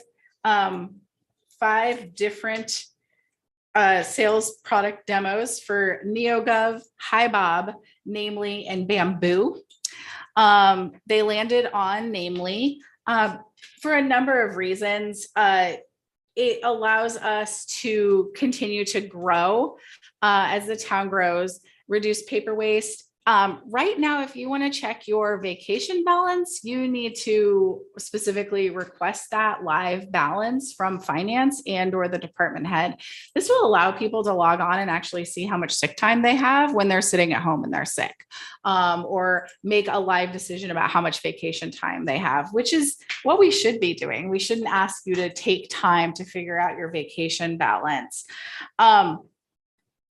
It also allows us to, right now, when we do open season, we have a bunch of paper that goes back and forth. And we realize that even with a human being, we're still going to have a bunch of paper. And that's not where we want to go as an organization. So allowing someone to log on anywhere and change their healthcare, add a dependent, let people know that they've had a baby or they got divorced even, those allow us to reduce the amount of paper. And it started to seem like a great idea. So, we thought it would streamline our process and allow templates, which we think is really great. That's something that the town, we're trying to work on slowly but surely.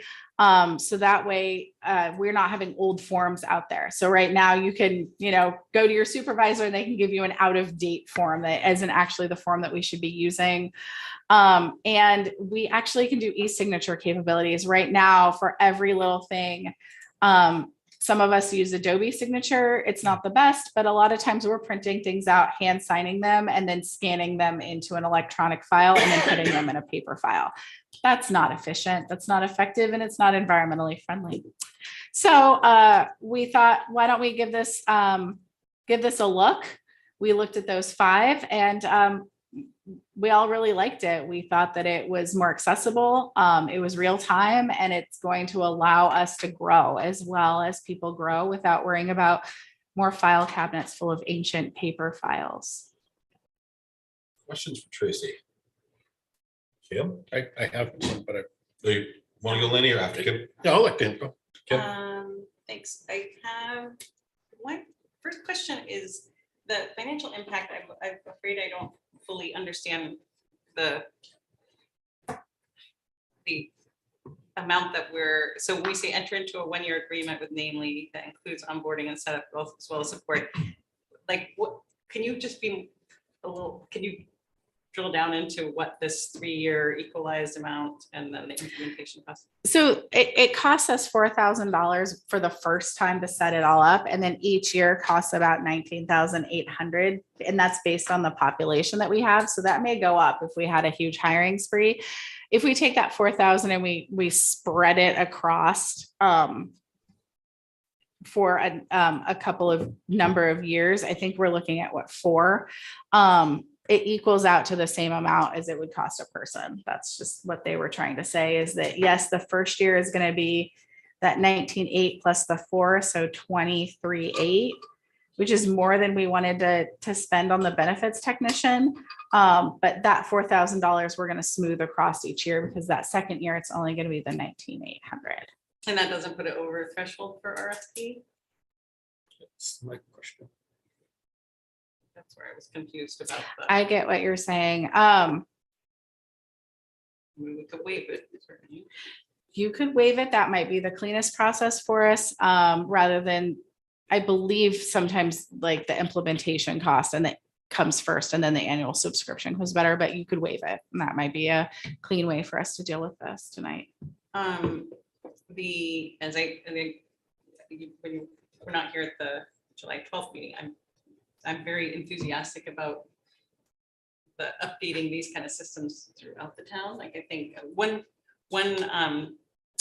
hesitation I have is that I know sometimes these applications, these programs have, like, I hope we are able to effectively utilize it and not have it go underutilized, because I think that is something that I know a lot of companies are prone to do. We have this great tool and we're not able to use it all.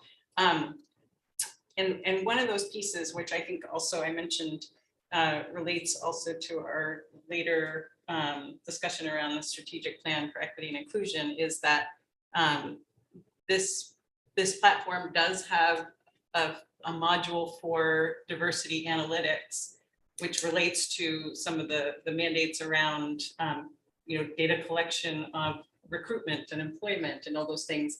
And that is included in the package that Hartford has been proposed for. So Okay, because I was gonna say, I don't know because I was sick a couple of weeks ago, so I'm still playing catch up. that's fine. No, it is, I confirm. So I watched the full demo of the that the company gave to the HR and IT directors and think that there are a lot of areas. But anyway, that one is something that I think can particularly help us with reaching those goals, or one of those many goals, but also, you know, they show areas around requirements for employee, you know, like required training, required educational, blah, blah, blah. And with this, I also hope if we do get to discuss the strategic plan tonight, we'll bring up as well. But the BLTC just dropped an incredible bunch of resources, that DEI toolkit that I've gone through a bunch of it, and I am going to make very specific recommendations that the board, I mean, I encourage you to all, if you haven't already, like, there is a ton, there's videos, there's articles, there's books, there's, you know, like, basically, and there's some particular pieces that I think are very, and they're all, not all, they are, many of them, they are related specifically to municipal leadership and what diversity and equity mean for municipal leaders. And so, for example, there might be, like, there's one hour video that Susanna Davis, who's the equity director for the state of Vermont, did, that I think should be a requirement not only for every board member, but potentially the town manager could decide it's a requirement for every employee that is part of their onboarding. So I guess that was just another thing that I saw in this tool that can help us toward the implementation of our equity and inclusion goals as well. But I wanted to just highlight as another reason why I think platforms like this are going to help us accomplish the stuff that we haven't been able to do yet, in my opinion. And that's my question for now. Thanks, Kim. Lenny? Yeah, my question was also in terms of the dollars and cents for this. Based on the 4,000 initial cost and the 19.8, you stated is 23.8 to come up with. And we budgeted 2168. There's a difference of $2,732. Where's that coming from? We will, within my office, reallocate office supplies, and I will probably forego a laptop. Okay, so the other concern I had was the RFP process.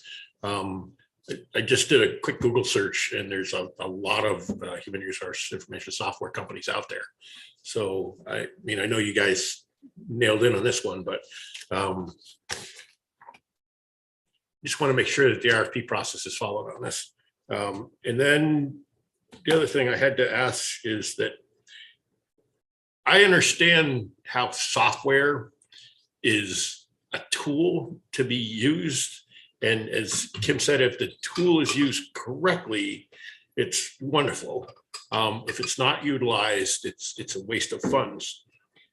Whereas if we have a live human being, I believe they can do so much more than what software is targeted for. And I'm just wondering how much more we would have to get for a benefits technician, you know, have to pay for a part-time benefits technician to make it worthwhile for somebody to take the position. I don't know that. And right now I need to support the staff's recommendation that this is the best path forward that they've determined. So I don't want to go back on the work that they've done and the 5 different demos that they've done. I don't know that right now the job market is absolutely centered on people looking for jobs. Okay. So I would definitely want like an answer to the RFP question, whether it has to go through an RFP process. So, and that we can't for the board next meeting, I guess, if it has to be waived. You can waive it right now. You can waive the section of the purchasing policy that requires an RFP. We don't always know when we do demos what the price point is going to be and what the intricacies are of the cost. So this wasn't done nefariously. We didn't do this on purpose, that it is over $20,000. We brought it to you because it is. But we don't know when we're doing demos with organizations, how much money that product is going to cost until we get down that line. And that's a very common sales pitch. They're not going to tell you how much things cost until you meet with them for an hour and see their shiny little demonstration. I don't believe there's anything nefarious going on. I don't believe I said that. I just want to make sure that, that it's now that we know it's over that we follow the RFP process or we waive it. What needs to be done. Okay. Is there a motion to make on this? There can be. Because I would be comfortable making a motion to waive the RFP process on this and supporting the recommendation. I can find you the right section. There is a Public comment? What does RFP stand? Request for proposal. Oh, okay. So it's like putting stuff out to bid. And there's like, was it $20,000 and over there, generally we have to put it out to bid unless we waive it. Okay, thank you. Yep. Mary? I have a question, but probably not the proper time if No, I'm Robert's happy, needed. I'm happy to hold. That's been seconded, so. Okay, I had a quick question, a couple questions, Tracy. How long has the vendor mainly been around? Do you know? I don't. I can Google that for you, but I'm going to pull up the purchasing policy first. I don't know that. Okay. And then I was just going to ask you if while you and the staff were, looking at these benefits that Namely had, do you know if they've been in other municipalities and in New England or in a city this size or any kind of historical feedback? I don't know those. Those were things that I would have asked the staff had I known. Okay. But I'm going to try to find the purchasing policy for you all. Okay. And then I'm not seeing that anybody who's. Kathy, could you have a comment? Yeah, I mean, I was actually looking up mainly what they did when you're talking, founded in 2012. 2012. Okay, Okay. good. Thank you. So I think if we did a motion on it, we would have to waive the RFP process. If we can get the specific sort of section for that, that would be good. And then move to enter into this one-year agreement with Namely. I think the actual language is on page 11 of our agenda packet. So I think just sort of combining that with the waiver should get us to a motion we can vote on. So I have a question for Tracy. I know you're doing this thing now, but well, my question really is just about, it's really that we're entering in a one-year contract. The mention of 3 years is just the cost equalization. Mhm. Okay. Mhm. So if it doesn't work out, then we'll figure something else out for next year. If it doesn't work out, then we just keep moving forward and figuring out either how to work with the vendor to make it work for us. And we're not afraid to do that. We've done that in the past, or we terminate the agreement and move forward and do a different path. It's section 3.7 of the purchasing policy waives the competitive bidding process. So we would waive the competitive bidding process pursuant to section 3.7 of the purchasing policy. And then enter into a one-year agreement. I think that's how we want to. So there's not a contract then on this? It's a, Well, they would enter. No, wait, is it it's an agreement. It's not technically. a year-to-year agreement? Yes. Okay. I like it. Okay. Yeah, whenever. I will give this a go. If the board will entertain a motion. Sure, go right ahead. You're good. Mr. Chair, I'd like to make a motion that we enter into a one-year agreement with Namely that includes onboarding and setup, as well as support. In the process, waiving the RFP requirement pursuant to section 3.7 of the purchasing policy. Second. We've got a second from Dan. Any discussion? All right, all those in favor say aye. Aye. Opposed? All right, so it's unanimous. Thank you very much. Our next item is the contract for structural turnout gear bid award. I believe we have the chief. I'm The gonna fire let, department here? I'm gonna let Scott come up and let you all know about that while I drink some water. Sounds good. Scott, whenever you're ready. Sure. So you saw this last time, but this is after putting out an RFP for structural turnout gear. This replaces the full sets of gear for the fire department for their 5-year period. And there's front year, moves to the second line. Every 10 years, we have to dispose of all the turnout gear and replace it with others. So between myself, Gail Ostrow, and Leo Fuller at the time, we developed a reserve schedule within the fire ambulance reserve account to put away about $20,000 a year to make these full purchases. So tonight we put out the RFP, we've evaluated the vendors and are recommending an award of the low bid to Reynolds and Fire Next Turn for approximately 35 sets of structural. Questions? I, Any in the now? Yeah, I had actually talked to the chief offline about this, and I was the one that held this up, and I'd be happy to make a motion to. Okay, Ally, do you have a comment? Or- Yeah, I just had a quick question. Hi, Chief Cooney. I'm just curious about why there's like almost $15,000 decrease or increase from what was budgeted. Is that just because things are costing more these days, or just any insight into that? I'm just curious about. It was a guess too, when we figured out what the actual cost of equipment was. So this vendor that is the low bid, the list price for the turnout gear that they're proposing is $6,800, basically $6,800 per set. They're selling it to the town of Hartford for less than 50% of that, for $2,900, because of this bulk purchasing that we're doing. So when we started back in 2017, planning for these kind of purchases, the gear at the time, the list prices was right around 4,000. And of course, when we added staff, in this budget cycle, we're adding 4 new staff to the department, so that changed the calculation. Thank you. You're welcome. And I would just ask that whether in the minutes or in the agenda that's posted, that the bid analysis sheet does get included, because it was left off. Lanny? Mr. Chairman, I move to authorize the town manager to award the purchase of structural turnout gear to Reynolds and Son Incorporated. I'll second. We have a second from Ally. Any discussion? All those in favor say aye. Aye. Opposed? All right, it's unanimous. Thank you, Scott. Thank you, Chief. Okay, our next item is the loan amendment for the combined sewer outflow. Okay. Said you, Tracy? Yeah, All sure. right. So just a little refresher, combined sewer outflow is the overflow point in combined sewer systems. So it carries both stormwater and wastewater. I think we can all agree that you don't want stormwater and wastewater mixing because then it all goes through the wastewater system. So the state of Vermont is making a big push to separate those two things and let the stormwater go where it needs less processing, and that puts less burden on our wastewater system.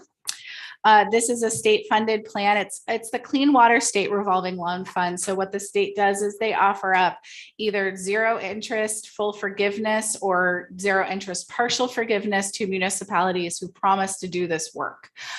So it's a great program that allows us to take advantage of state funding.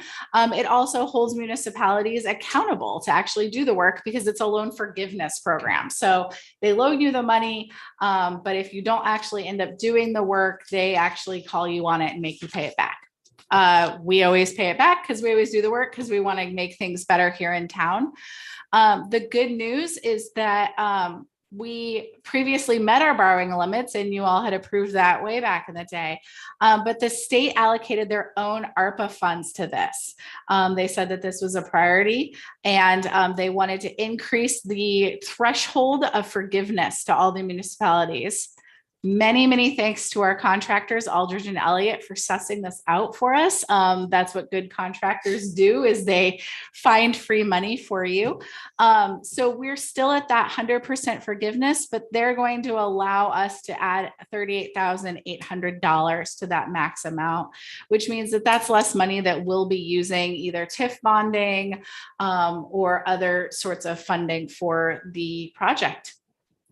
So we're going to take the state up on their offer and increase this 100% forgiveness, zero interest loan for clean water state revolving fund. So the ARPA funds there, that's ARPA funds that went to the state. It's That is not the- any of our town. Nope, this our is pot of ARPA. nope, this is actually the Agency on Natural Resources. This is their program. Great. Questions? That was mine. Okay. Kim? But we still have to fund the 38,000 in the interim? Like, is there a cushion? We were already going to fund that through TIF, but now instead of actually spending that money, we're going to put this on the state revolving fund and get it back. Gotcha. And it doesn't need to be. So we don't really even have to make a motion. You do. We did learn today at a late afternoon that because this would be a loan amendment, they do want you to authorize both myself and Jeremy Delisle as authorized representatives to sign on this. So that would be the motion. We'd also just like a motion that the loan be moved forward. So that way for our auditor's sake, we know that you all approved us taking on this additional portion of the clean water revolving fund. So kind of two parts: approval of the loan moving forward, and then authorizing Jeremy Delisle and I as representatives to sign off on documents as this progresses. Okay. Dan? I'd like to make a motion. I'd like to move that Jeremy Delisle and Tracy Yella Davis be approved to sign the documents and that the loan move forward to advance the progress on compliance with the orders issued by the state of Vermont. I second that. Second for Mary. Any discussion? Lana looks confused. Yeah, we'll we'll follow up with Lana. We'll make sure that you get that. All right. So we've got a motion in a second. All those in favor say aye. Aye. Opposed? No. Okay, it's unanimous. All right. Well, we're coming up right about 8 o'clock when we were going to have a break, and we've still got one item before we're scheduled to break. Could we break? I think we should break, and we can be back here. Kim? Just 5 minutes. All right, we'll come back at 8:03. 6 minutes.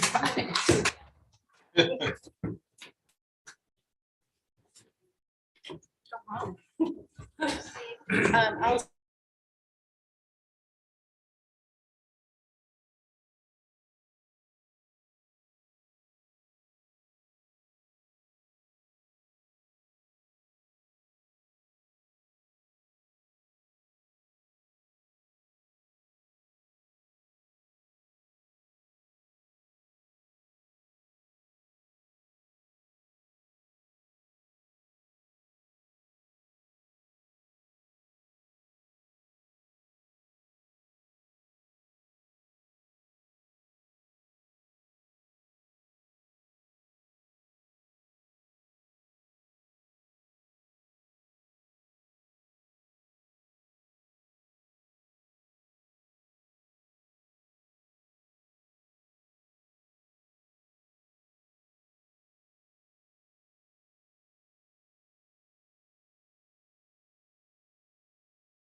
All right, everyone, we're back from our break. Our next item is a review of the DEI strategic plan and implementation step, and that is Tracy.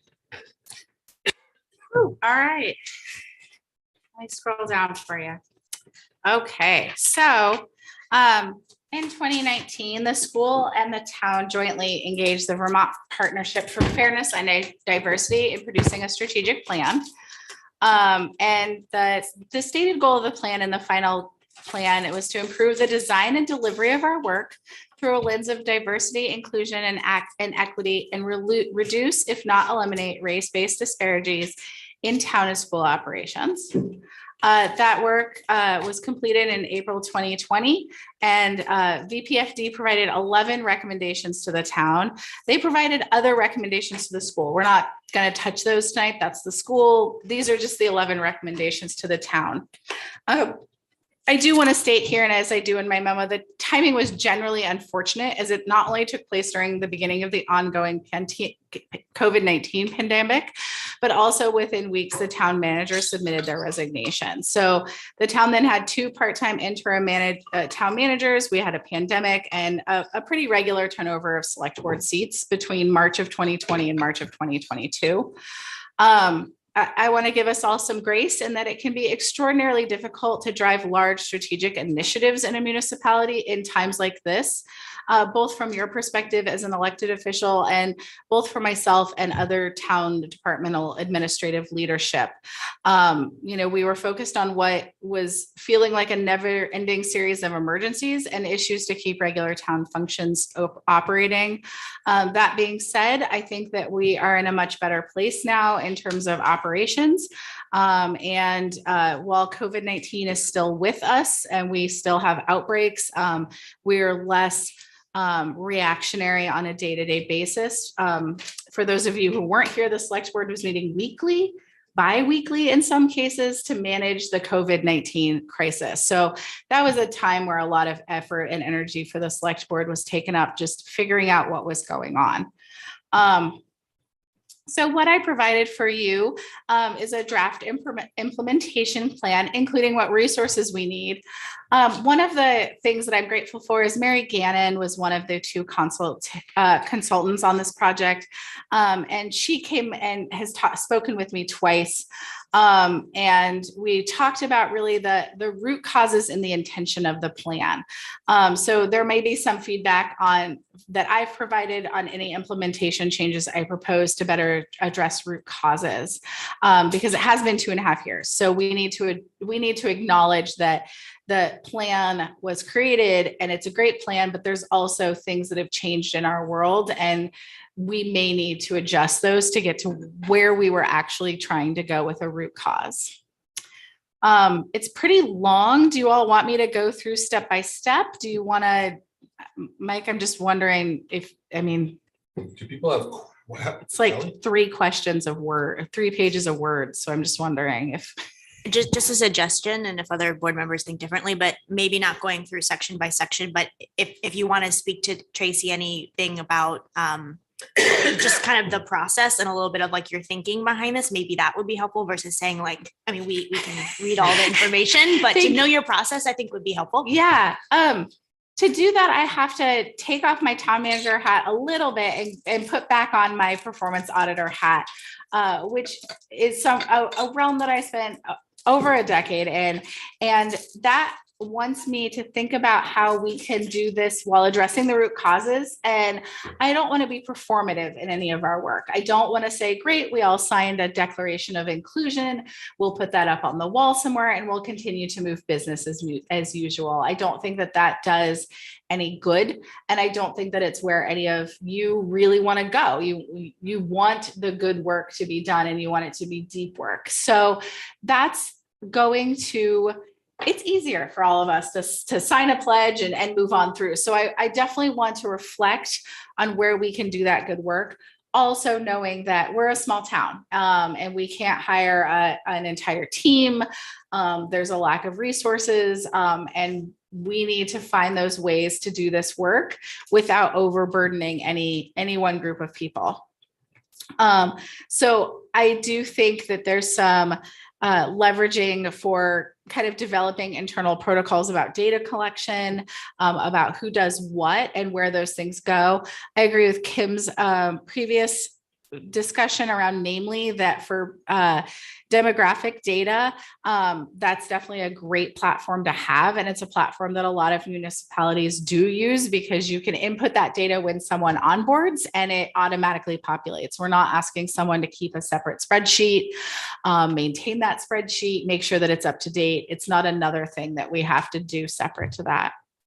I do have a couple of concerns. Recommendation 1 says collect demographic data on race, gender, and ability.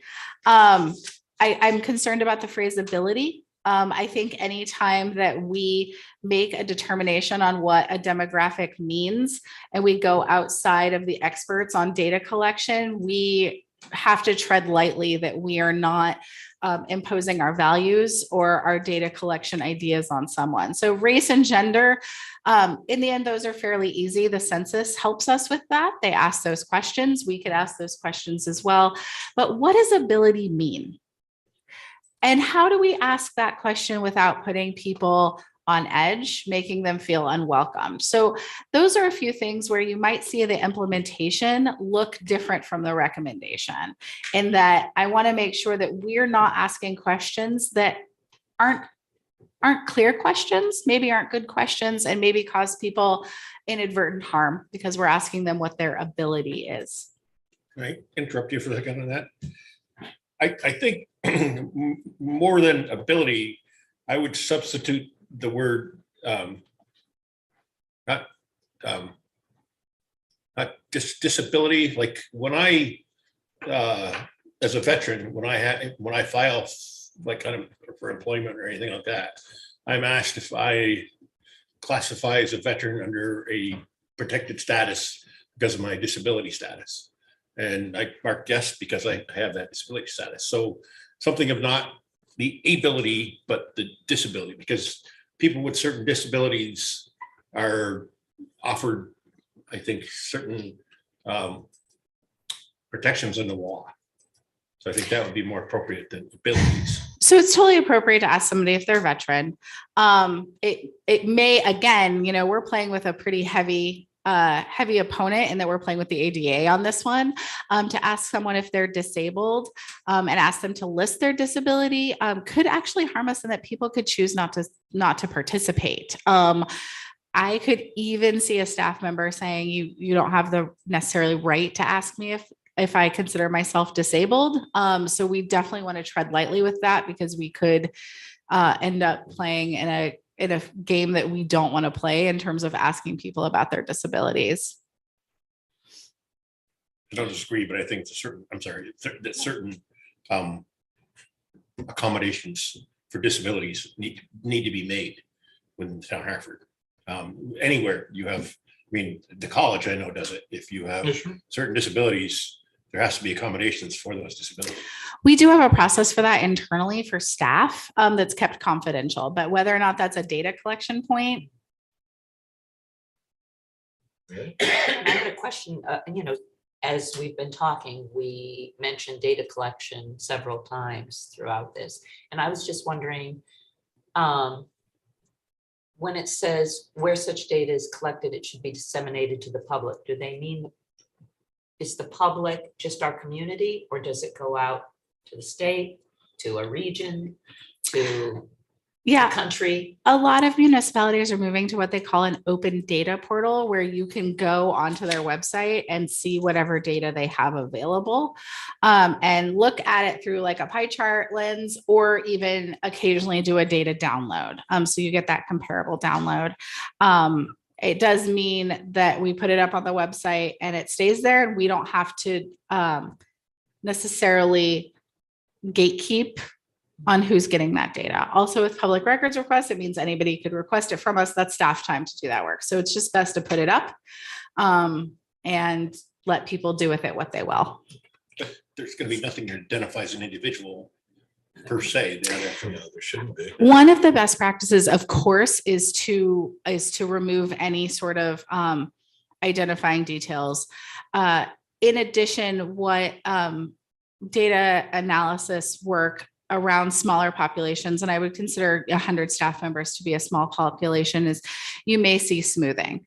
So let's say that we only have one person that is age 18 to 24 that works in a department. We may expand that age range so there's more than one person that sits in there, because we wouldn't want to have any indication that someone could identify an individual employee based on their demographic data. So they call that smoothing or rolling up, which would say that, you know, we want to make sure that we're not pointing a finger and saying, oh, we know who that is. That's so-and-so. And that happens with smaller populations.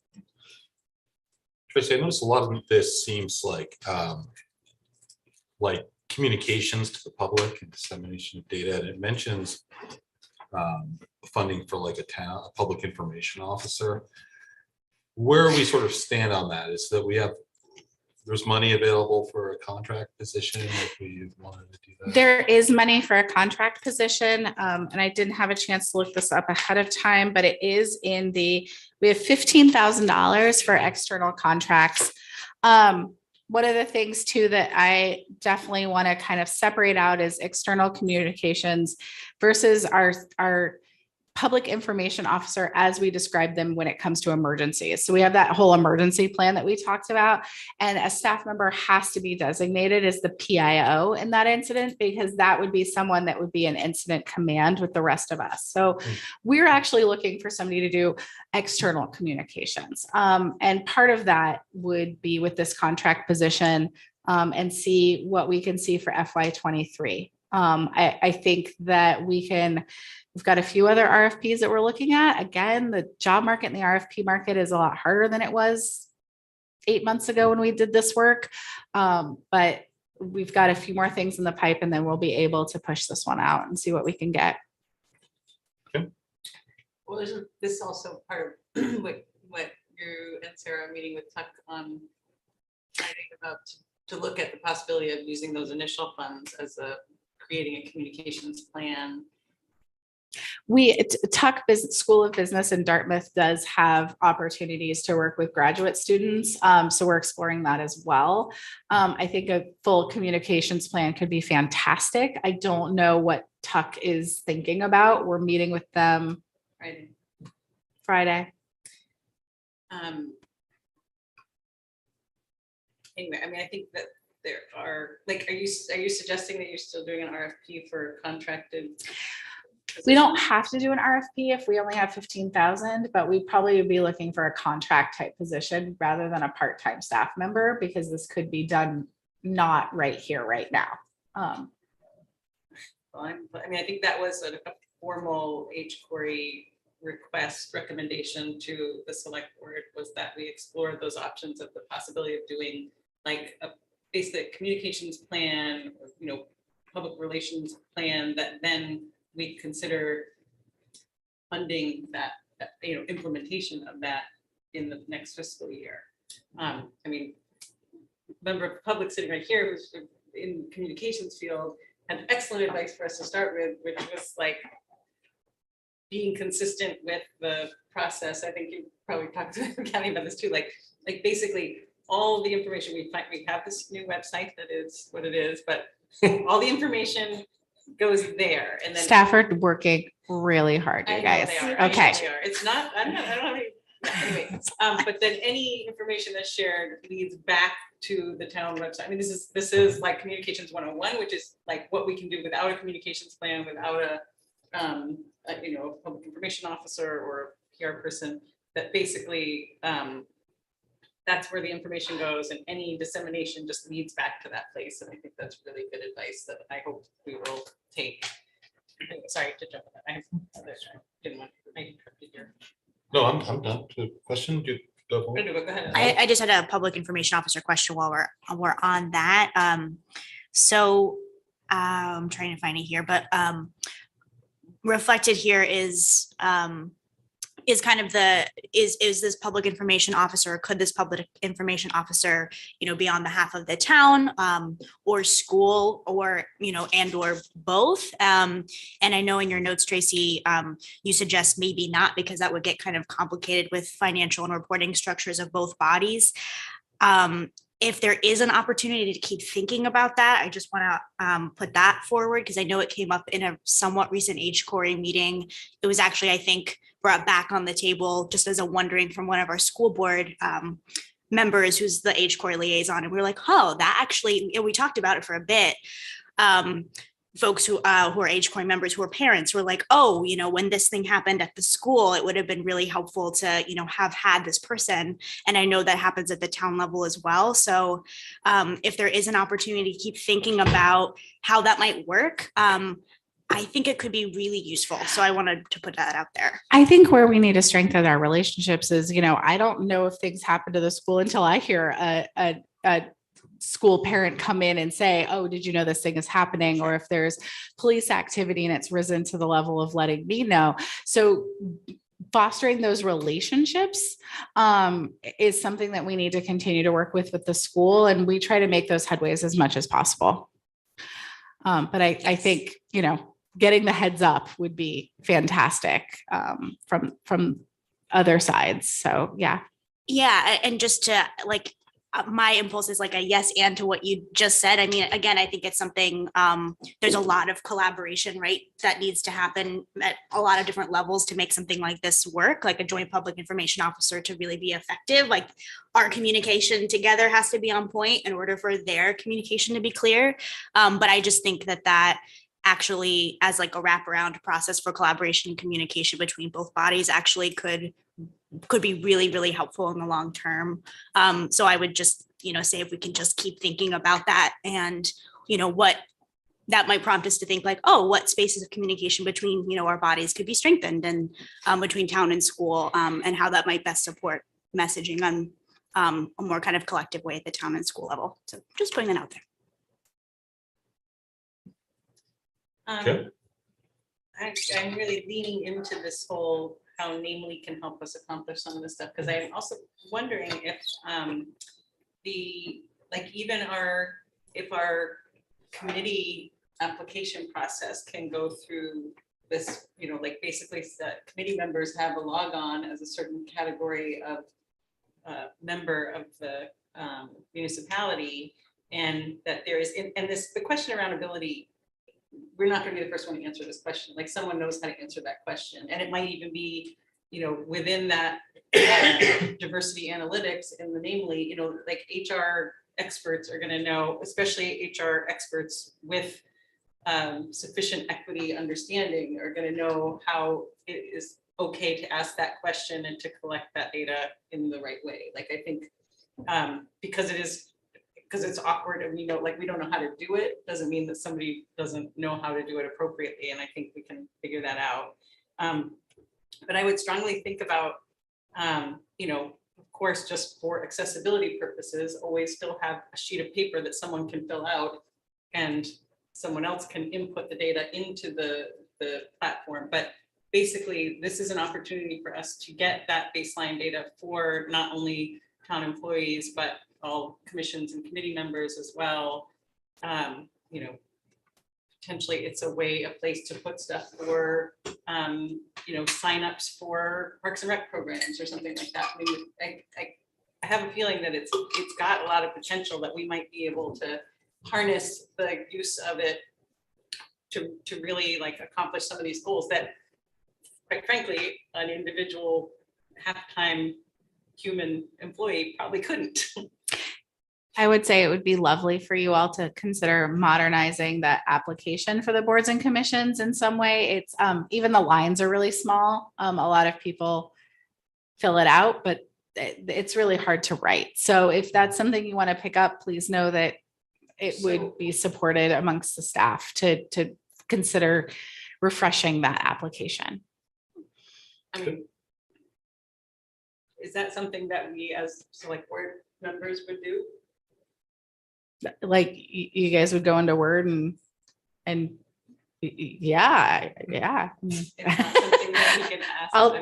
I'll take somebody who wants to take a look at your application for commissions and see if that works. But, I know you all have a lot on your plate. So I also understand this is a little bit of a low priority. I'd be happy to volunteer for that after we see what the namely information has that we might incorporate into a new paper document. And I do think that that part of the implementation also around just staff development and equity is that I really do hope that there's either professional recommendations or that you can use the VLCT equity toolkit that is really good to put some kind of required onboarding edification onto the hiring process and the existing staff process for, like, there are all kinds of levels around performance reviews, and then like who signs off on it, and for each level. So it might be you've got your 6-month review, your 1-month review, whatever, but you can have within those things like, okay, been working here for 1 year, but you haven't checked off these boxes. You can't go to the, you can't get your raise until you've completed these things, or what. I don't know what the logistics of that are, but it did seem to have a lot of tools that could be very useful that could help us with this implementation challenges. One thing I see in a lot of this is, just the talking about funding. So, I think when we start looking at the budget, keeping all these goals in mind is, going to be important. Any other questions or comments? Ally? Sorry, two more things. The application form for commissions and committees that also came up in a recent HCORE meeting when we were, following up on the update to the charge and being able to have high school student liaisons be moving through the application process too. And then it kind of brought up the question of like, are there things that could be just in terms of the questions or information that's asked kind of from a perspective of equity and being able to access that application. So I don't know how folks might feel about this, but would that be something that HCORE could potentially like just take a look at? I know that we need to see how Namely works and like what information that platform is gathering and then syncing up those things, but that could be a task for HCORE folks potentially. As an thanks, Pat, or one of our HCORE members. Cool. Pat, do you have anything to add as the HCORE clerk and data guy? No, it's an attractive idea. Sorry, Mike. That affiliate preaching. Yeah, it's an attractive idea. I don't know anything about it, but it's certainly something I feel into.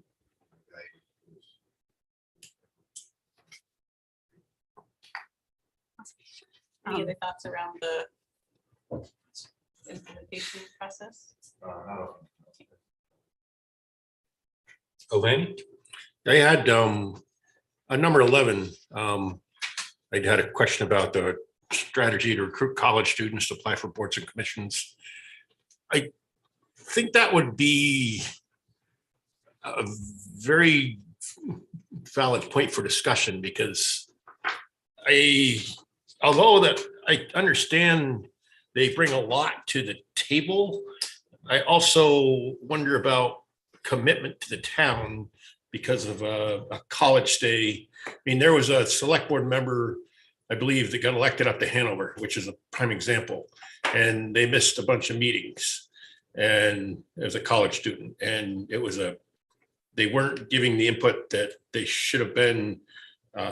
This is public stuff that came out in the papers. So we have to be careful when we say that we want to get college students to a board to apply and come on board boards and commissions. I just think we need to think that one out, because the level of commitment that some college students have is definitely different than what others are. I think it was a ploy, I guess, to get someone in the college onto the select board, onto the whatever the board is up there, because the frat roll, if I remember correctly. You might give prayer by that. to deal with the frat parties and stuff that were happening in Hanover. So while I concede that they can bring a lot to the table, I also have some concerns about recruiting college students as well because of that reason.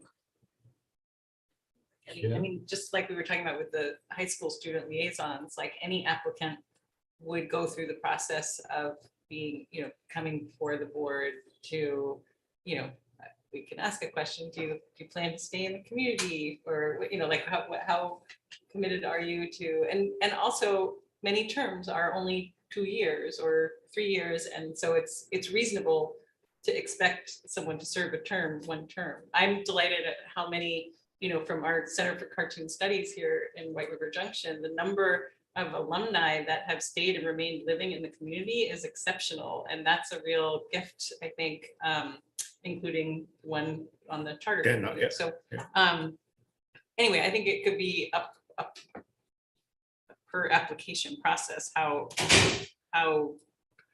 much we want to do about recruitment, I guess. Yeah, it's an area that I think needs to be explored gingerly, I guess I would use.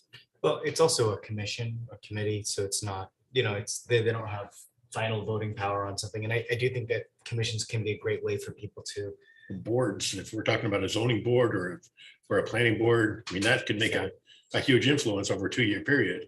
Someone that has, the mindset that, if they're a student and they're living in Hartford and then they're going to be gone, there's a lot of damage to be done in 2 years. Anyone.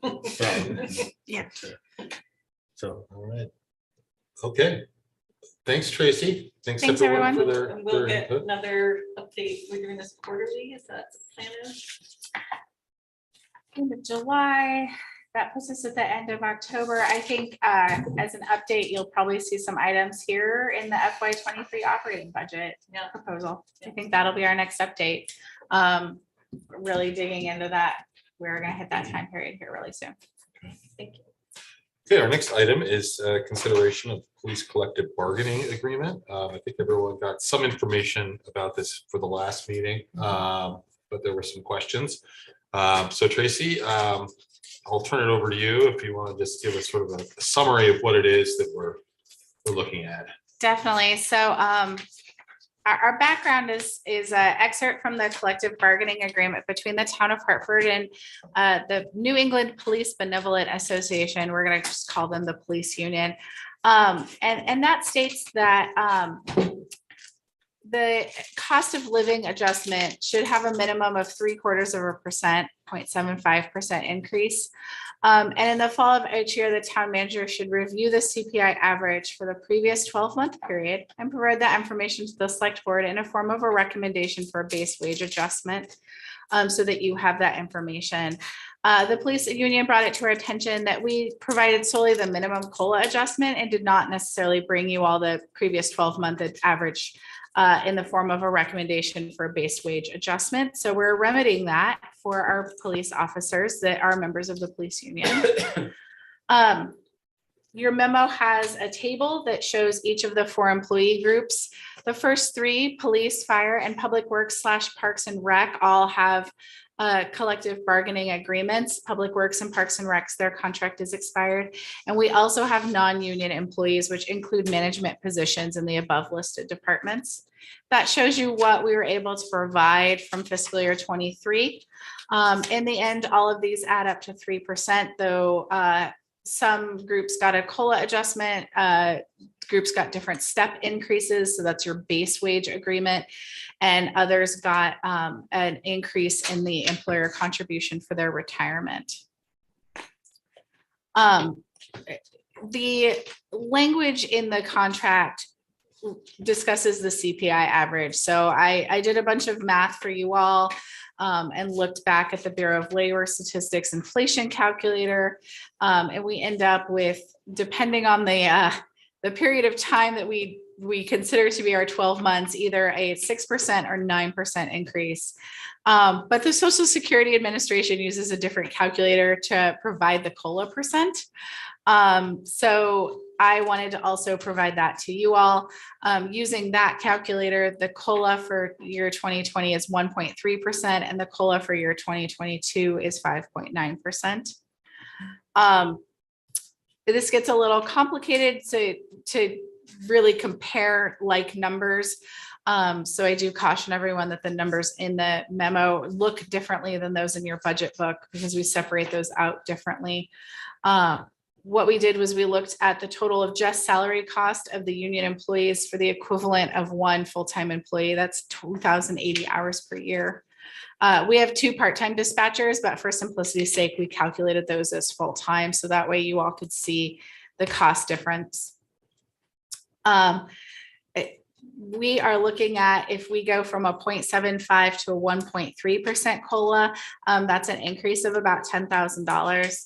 If we increase the COLA amount from 0.75 to 5.9%, that is an increase of about $93,000. Depending on where you all go, and this is difficult because these numbers are the raw salary, we do need to include payroll related costs. So that is FICA, Social Security, VEMR's, or workers' comp, and it does not account for additional overtime. We can generally add 15 to 20% to these numbers, and I'm happy to do the live math with you to fully calculate where we would need to start looking for funding. And I do have my budget book, so we can discuss where we would want to likely reallocate funding. Thank you. Questions? Rocket? I have a statement to the rest of the board. I think that we should get as close to CPI as possible. Anything less than that, we're asking our staff to take effective pay cuts. My one concern about this is that you've got like 4 groups of employees, right? You've got the police and fire unions, you got the public works, and you have the non-union employees. Everybody looks like they got what, like 3%, Tracy, is that right? Everybody has 3%. And so I'm not necessarily against it, but I just want, we should discuss the equity. If one employee group out of these 4 gets like a 5 or 6% increase, do we have concerns about how that's going to affect the other staff? And I guess I should clarify then and say I'm for a 9% increase year over year for all salaries across the board. I mean, no one is buying food and diapers in May 2021. They're buying them now. And so I realize that's going to be a huge increase in our budget, but I think that is the right thing to do by our staff, and that we just need to think abundantly, treat our staff well, make sure that our town is welcoming to other people who might want to come work here, to know that staff are taken care of and respected, not just nominally, but also supported materially. And that we, as a select board, need to figure out ways that we can make our budget whole elsewise, but I don't think it should come from staff. Kim? This is not my strong department, but so forgive me if this question is ridiculous, but does the consumer price index ever go down? Like, for example, if this unprecedented inflation that we're experiencing right now wanes in the coming years, do we pay employees less? Yes. If we pegged it to CPI, it's possible for it to go down. It just rarely ever happens. It'd be deflation, a deflationary period. Tends to go up. But what I mean, one thing that we could consider is some sort of municipal, I don't know if this would be an ordinance or a policy, but basically setting whatever we think is a fair wage for every position. And that would be, I guess, presumably at the discretion of the town manager, but then just automatically choosing what is our CPI measure, that every year that increase would just be pegged to that. So if it's Social Security Administration, or if it's set by a different organization federally, that we just say automatically salaries would increase or decrease if that happens at that rate. And then what happens if voters don't approve the budget? Yeah, then I guess they would, but that for me, the whole idea of CPI is really your purchasing power. So they just take a basket of goods that the everyday person might buy, see how much it costs this year, see how much it costs next year. So if all our staff are going home, but they are able to purchase less, given the same salary they received, then we are asking them to take effective pay cut, just because the price of everything else has gone up. So I think I think it is right for us to keep in line with that, even though that may cause strain for budget purposes. I mean, then the context of, and this is for the sake of this argument, not our consideration, is that then are we effectively reducing the basically the income or livelihood of the taxpayer by charging them more so that our employees can be whole, in which case then that they don't have as much to buy their loaf of bread and their gallon of milk. I mean, I don't. Well, something would have to give, right? So our income would have to at the least probably go up. I mean, assuming we cut nothing else, right? Then the tax revenue or the town's revenue to pay for that salary increase would also have to go up. But the alternative to raising taxes is to grow the grand list. So that is also possible and aspirational. Is this? So the minimum, Tracy, we would have to do would be 0.75. Correct, and that's what they got. And you're looking at two numbers or three numbers that add up to that 3%, right? There's the COLA adjustment. There's also the step increase. So what we do is we re-engineer everyone's salary. So if you made $20 an hour, we're just going to use a round number for fiscal year 23, you're making that plus 2.5%. Or 3%, depending on what employee group you're in. So you got a couple of numbers that we're playing around with. Kim and then Lynn. So when does the next negotiation happen? The public works contract is expired. We're in the beginning discussions right now. But we gave them what we gave all the non-union employees because we thought that was fair. Fire is in the process of signing a 1-year extension for us. And I believe police is up in 2024. And I could be wrong. It could be more like 2023 for police. The contract that they negotiated, did we fulfill that? Yes. Okay, so basically, you're saying now in the middle of the contract, but cost of living has gone up dramatically. And yeah. So because of where we were with staffing in there, we didn't necessarily review the CPI average for the previous 12-month period and provide that information to you in the form of a recommendation for a base wage adjustment. So we just took that 0.75%, that's the minimum, and put that into the budget along with the 2.25% step increase that they got. And sorry, is this okay? I'm still getting my head around this, and I think you have more questions too, but is there, and we had an interim police administrator during the budget season process. I mean, was it something, I guess I'm trying to figure out is, when should this have come up before now, or is it just coming up now because of the cost of living increase? I can't speak to the motivations of exactly why this language was brought forth to me from the police union. I don't know what their motivations are. But they brought it forth to me, and so I'm bringing it forth to you. And the other question I had, which I don't think I got the answer to, was that there were it wasn't encumbered, but there were unused salary funds from 2022 fiscal year, I believe, that got applied to the budget. Remember, we were talking about funding the shortfall in the 23 fiscal year. Will there be remaining unused salary amounts beyond what we already allocated for coming that will be encumbered from the 22 budget? Encumbrances are still forthcoming. The finance director and I will meet next week when she's back from her leave. And so what happens with that process, we're going to take a little side road to say during encumbrances, we look at everything that needs, that's programs and projects that haven't been completed that we want to hold that money over and complete them. We also are going to deal with a couple of things that we had cost overages, the lights outside, that quote came back double than what we were budgeted for. All of that we're going to look at next week and see what is remaining. Considering the cost increases, I wouldn't be remiss to put a bet down that it's going to be fairly tight, because we have seen such huge increases in gas and electricity and asphalt-based products and other chemicals in the last 6 months.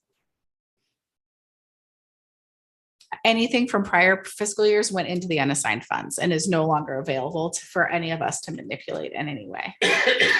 Lanny? So, you all second? Yeah, for the moment. So I'm gonna take a step back here, about say 2 years.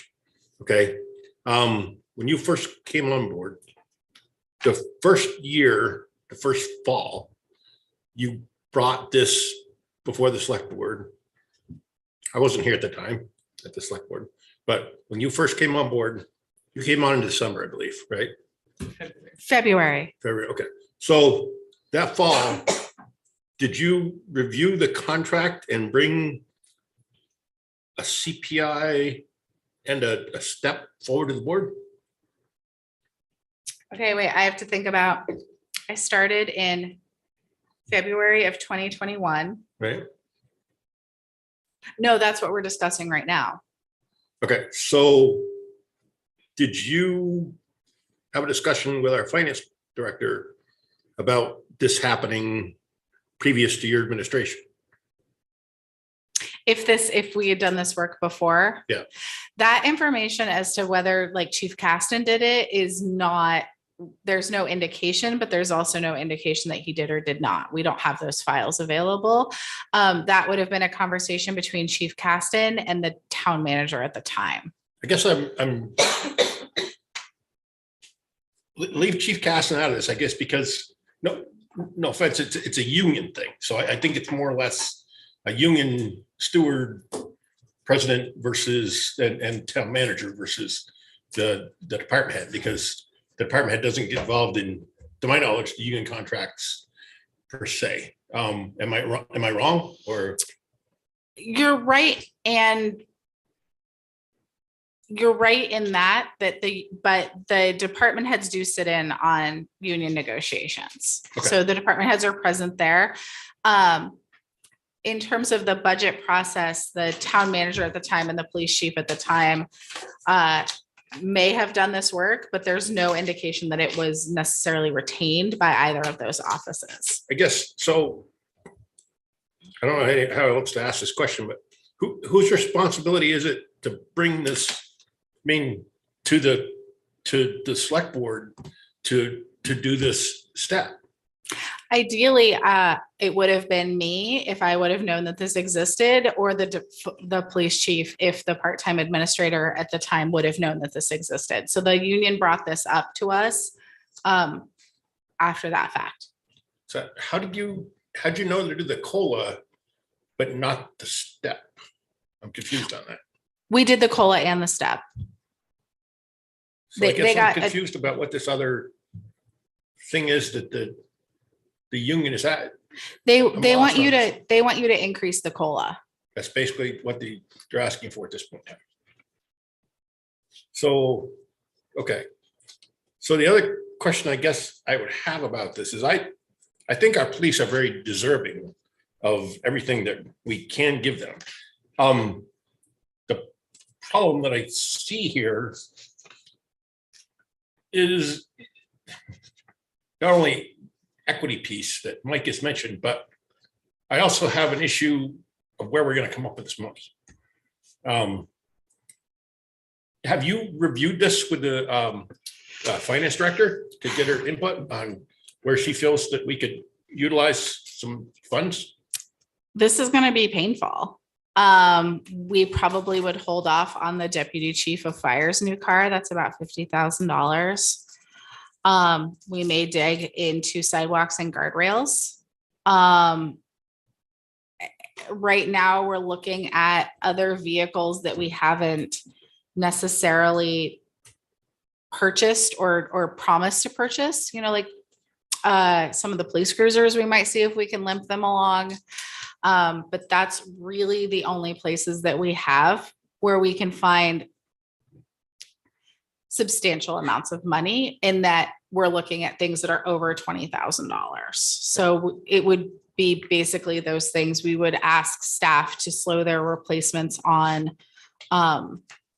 any sort of equipment that we were going to purchase. We'd probably limp the roadside mower along as long as we could. It would be things like that. We would be deferring maintenance on vehicles for the most part. And these, so are these recommendations from the finance director or your recommendations? We've casually talked. We didn't know where you guys were going to end up. So to dig into what exactly we were going to pull and possibly create a fever through staff as to what was going to happen, we needed to have a little bit more of a ballpark range on where we were going to go, because $10,000 is different than $100,000, and without knowing where you guys are going to land, we didn't want to do a ton of work. So can we at this point tap into any reserve funds? I mean, we're talking, if we were to pull half of it from reserve funds. What we've been doing with reserve funds is actually maintaining them for specific purposes. So what we would do is deplete those reserve funds for a short period of time. We would be, if we were looking for fiscal year 23, we would be basically pushing the pain down the road. Let's say we took $50,000 from reserve. We would all be remiss to not include that $50,000 in FY24 and bring that reserve up to the level that we need it. So we would be borrowing from, we should be just borrowing from the reserves temporarily. So when we first were in discussion about the budget, we had talked about $2 million coming from reserves. And we settled on $1 million coming from reserves. Are you talking about unassigned fund balance? Unassigned funds. Okay, Unassigned yep. funds. Okay, unassigned So funds. I was So- talking about reserves. We're Okay. not talking. Right. So Okay, now I want to talk cool. about unassigned funds. Okay. Okay, so there's still some money in unassigned funds or no? There is money in unassigned funds. If that's a place you want to look, I would need to seek clarity on our ability to move that in, and I don't know what the answer is to that. One question I have, Tracy, is what is the urgency of this right this minute? Because bringing in the finance director might be helpful if we're talking Very about much so, yeah. doing this. I mean, there's a big difference between 0.75 and 5.9%. And I mean, is this something that we can wait to bring Gail back in on and have her sort of tell us where we're going to have to draw from or what we can do? That's definitely a possibility if you all want to continue to have this conversation. I know we did end up having to bump this item before even you all saw it on an agenda because we did have some timely things. So I felt like I needed to do my due diligence by at least bringing this up to you all as soon as possible, and hearing where you thought you wanted to go. So if we're looking My at, question is, right now, it's really tough for me to be like, oh, do the minimum or do the max or somewhere in between, and then not having some idea of how we're going to be reallocating stuff and what the costs are. So, my biggest concern, if I may, Mr. Chairman, is that we have currently fulfilled the contract obligations. by having this discussion, totally. I mean, I think that, reading this language, we have provided the minimum and we're having a conversation, and we'll actually have a conversation again in 3 Okay, months. So they can't, so it's not something that the police union can arbitrate for because we're meeting the demands of the. I didn't go to law school, but my reading of this contract is we're having this conversation, and they have met the minimums, So but if I didn't go to law school. So if we were, as the chairman suggesting, put this off until our finance director can get here, we're still okay in terms of meeting the demands of the contract. I firmly am supportive of our chairman's position of having the finance director. I think it's it's very, very, especially anytime we're talking about budgetary. I'm always on board with having a finance manager. Yeah. I mean, this last sentence of that excerpt, I think sums it up. So in the fall of each year, the town manager will review the CPI average for the previous 12-month period and provide that information to the select board in the form of a recommendation for a base wage adjustment. So this is the important part, so that the select board has this information during the budget preparation for the following year.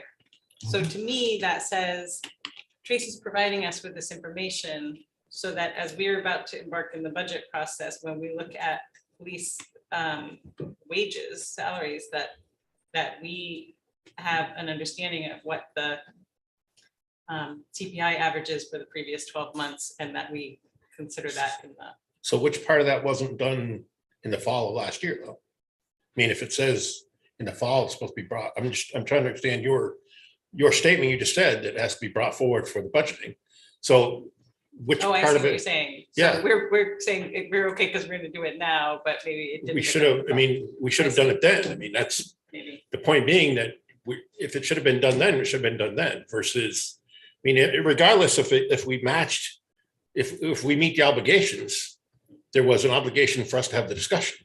Yeah. And the fact that we didn't have the obligation, we didn't meet that obligation in the fall, we're behind the times on this. If we had this obligation, if we had met the obligation in the fall, we could have included it in this budget process, but we failed to do that. And now we've got to suck it up and find the funds from somewhere else. So it's because we screwed up. So we're late.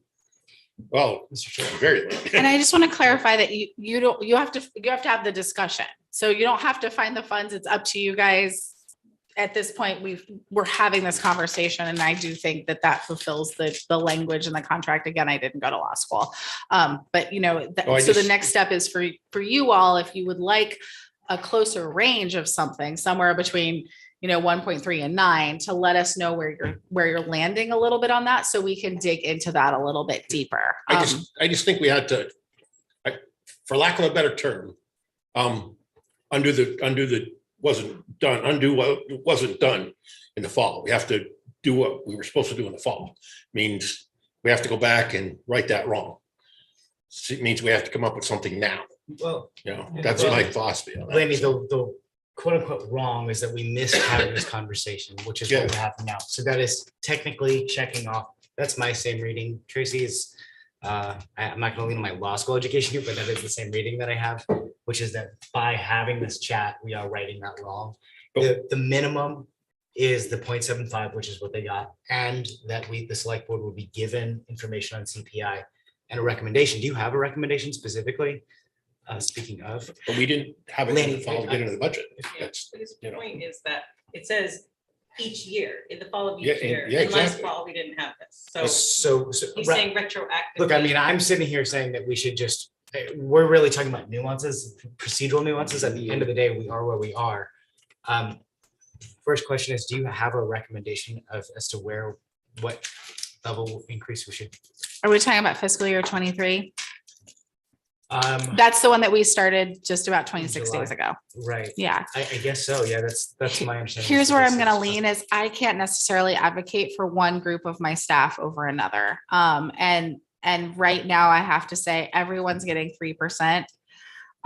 It is terrible. You're right. Inflation is much higher.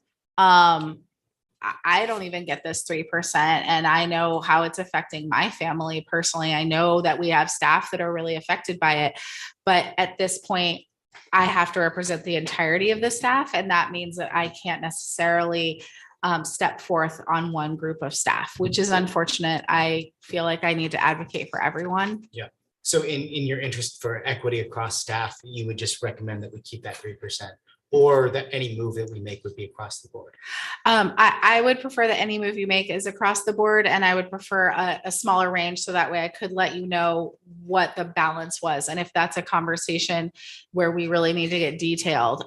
So knowing exactly what we're looking at would allow me and the finance director and the department heads to look through the budget and say, this is what we would be giving up in exchange. Right. Now, is my understanding correct as well that this could come from ARPA? Could come from what? I would not use ARPA funds. for this. I'm not asking if we would or wouldn't, but if it's technically possible. Do you remember when we had that conversation that we could use ARPA funds for other stuff and therefore move the general funds around? I would say that this would be an example of something where we would use ARPA funds for things and stuff rather than people. And we are allowed to use ARPA for people. I don't think it's necessarily a best practice. Sure, but so it's theoretically possible to rob Peter to pay Paul. In this case, okay. And then I guess my question to the board is, at the end of all of it, we are where we are. And as Tracy said, the staff, this is a real difference in their paycheck and purchasing power every week. So every week that we kick it down, we might get to the point where we retroactively create that increase and pay them back for that wage difference from the top of the year. But this is a very real outcome that they're all living with on a day-to-day basis or a bi-weekly basis or whatever. And my question is to everyone is there anything that if Gail were to come in next meeting, is there anything that she might say that we need this, that we would say this is worth more to us than staff salaries and paying staff at an equitable rate that keeps pace with inflation? No one is getting an actual raise. They are materially being kept exactly the same purchasing power that they were last year. But One department. No, I mean, I'm advocating for this across the board. And if my numbers, For Yeah. the budget that's already been approved by the voters. I mean, the right, this is what we're talking about. Like, we can For the- make bold gestures like that For the next 24 budget. I don't think that's even a real possibility. I'm pretty sure you wouldn't get full board approval, would be my wild assumption. Sure. For giving every staff member a 9% increase raise during the current fiscal year budget.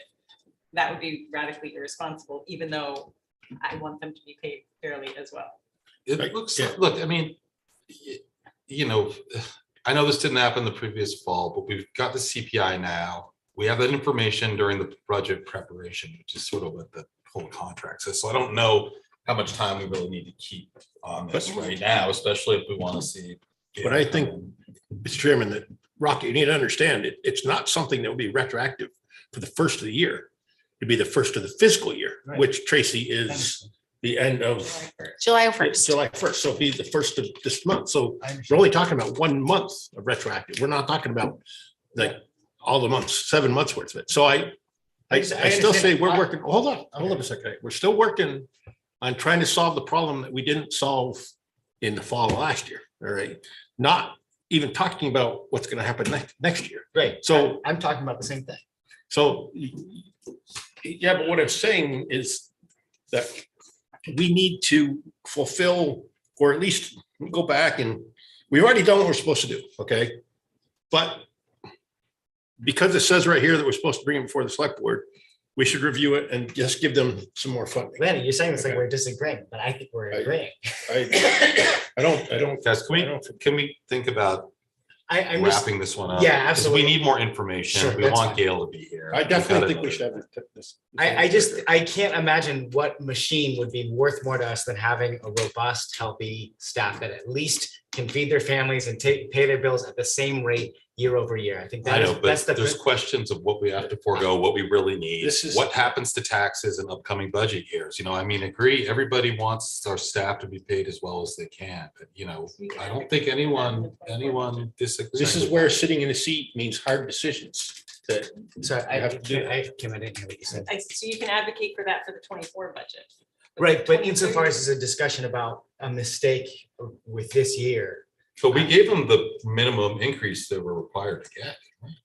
Yeah. So I don't know what the mistake is other than, the CPI wasn't done, but we didn't have to do anything above the minimum that's in the contract.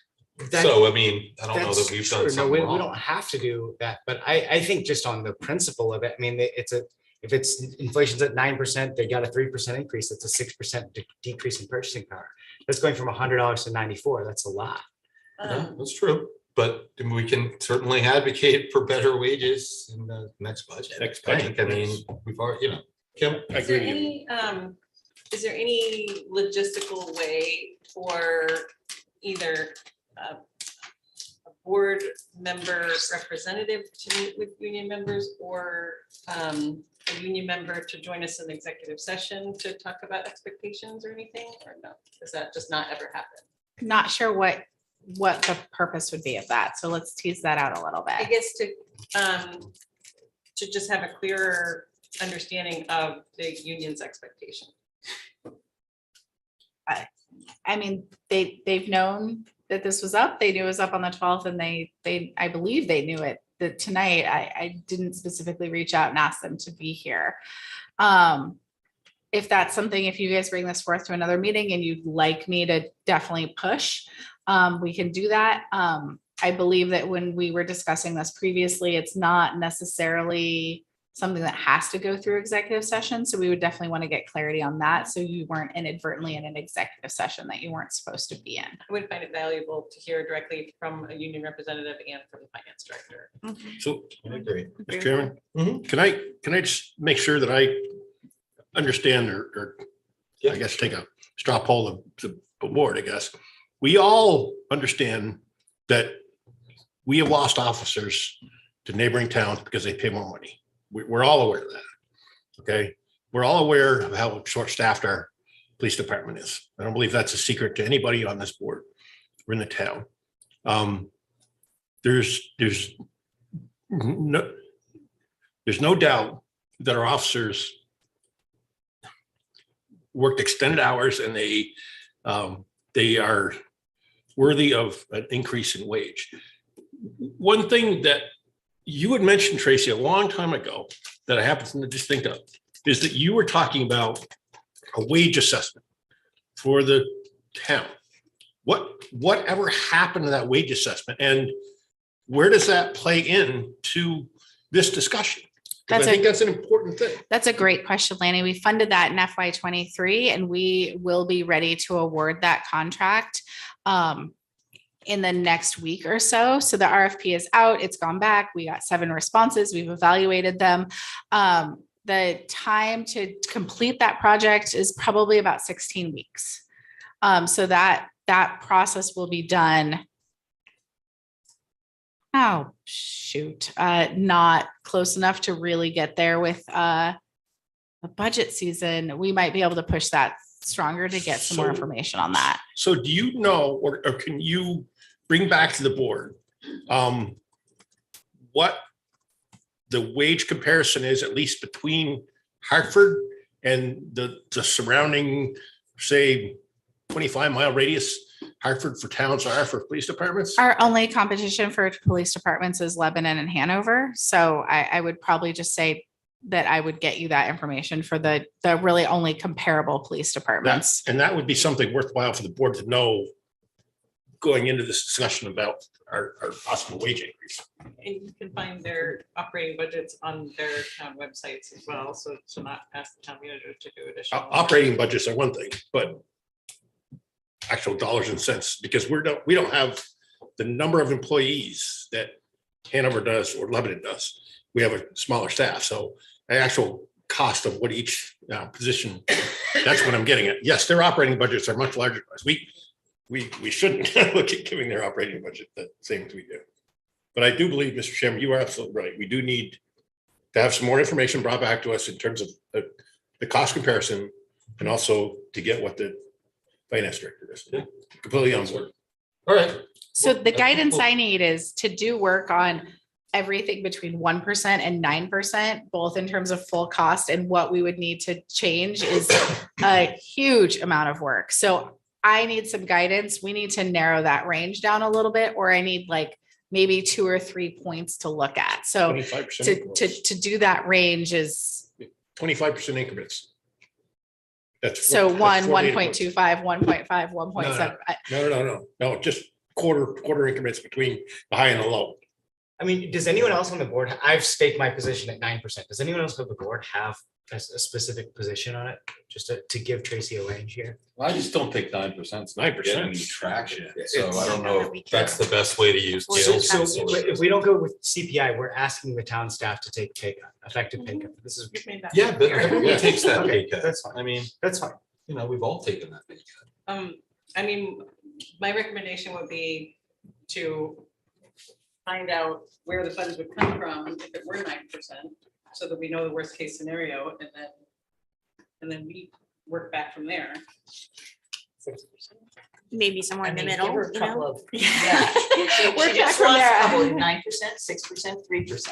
That's fine. I like those numbers. Okay. That's where the quarter comes in. That's, yeah. We have 3%. Well, It would be an additional quarter. yeah, and just to clarify, we're discussing a COLA change. So I would be leaving that 2.25% step. Is it 2.25? I'm running out of space for numbers in my head. Yes. I would be leaving that 2.25% step increase as is. So we're discussing a COLA increase of 3, 6, or 9% for police. No, I think you should adjust it by subtracting out the 2.25, right? Because my 9% is not 11.25%. I don't think that's what they should get. I think they should get a total wage increase in line with CPI. So if the step increase is 2.25, then the remainder should be what, 6.75. So it should just, so subtracting out 2.25 from each of those steps. So the first would be 0.75, the second would be 3.75, the last would be 6. So you want to see a total increase in compensation for the police union Yeah. at 6 and at 9, because you already have 3. Right, so the net increases would be 3, 6, and 9, but adjusted for the step. Do you solely want the police department? Do you want to look at if this goes townwide? You probably don't actually want to look if this goes townwide. I do. Not at this point. Yeah, I don't really want to see that. No, that's Okay, But so then- but we are, what's the point then? Because are we gonna? Because we have a specific But issue we're item in gonna, front of us. but for we the would consider, police. giving the police department a raise over. I just bring this up because, Mr. Chair, you brought up the Well, point would of we? I don't equity know. with staff. I know. So But- why would we consider 6% increase for just the police department at all? Because then that would obviously. Well, they have this situation. provision in their contract to come back, and get a recommendation and see what CPI is. The other, fire does too, I think, but Parks and Rec doesn't, and the non-union staff. I guess if the board can materially see voting on a increase like that, then that makes sense. But if we are just kind of like, I don't want to just create work unnecessarily for the town manager to say, we would never vote on a 6% increase for one department, but not all departments. So if. We have the issue before us of the police department union. We don't have the issue before us of any other union. I understand Therefore, we that. need to address the police But department. the conversation earlier on was to say that we would only, and the town manager's request, right, was that we would sort of consider all staff as a whole in terms of equity. I get that just the police department has been brought forward. If we're willing to vote and say, yes, one department, because the union contract is going to allow for a step up that's greater than other departments, then sure, this makes sense. It does, doesn't it? Well, then it's not, it's inequitable, just contrary. There to are what you're different earlier pay saying. grades across all levels of the town employees, Mhm. like they are not all paid the same. I understand that. This is what's in front of us. I request that we move on. Thank you. I second that. Okay, thank you. Okay, All right. doesn't make sense. You got the numbers, Tracy, that we're looking for? I think so, and I can always email and you and I can make sure that we're on the Yeah, I think same it was a page. total increase of like the 6 and 9, like Rocket mentioned, subtracting out what they've already got. You and I will write you and we can confirm, and we can also check the tape. Sounds good. All right, we're gonna move to the housing and homelessness. The draft charge, Ally, I'll turn that over to you. Yeah, sure. So I laid everything out in the agenda memorandum for this agenda item with additional context, but just as a summary, in case other folks are listening and joining into this conversation for the first time. This is a continuation of a discussion that started around in February when the Hartford Ad Hoc Committee on Emergency Shelter was presenting their final report on the state of homelessness in Hartford, the Upper Valley, and the status of that committee's responsibilities and their charge. And part of that February 22nd meeting was proposing a draft charge for a standing committee on affordable housing and homelessness more broadly. So Hartford has had various ad hoc committees to address homelessness in particular. There was an ad hoc committee on homelessness, and then the recently ended Hartford Ad Hoc Committee on Emergency Shelter. And just to clarify, because I know some folks, I think, had questions about that, the Ad Hoc Committee on Emergency Shelters charge concluded in this June 30th of this year.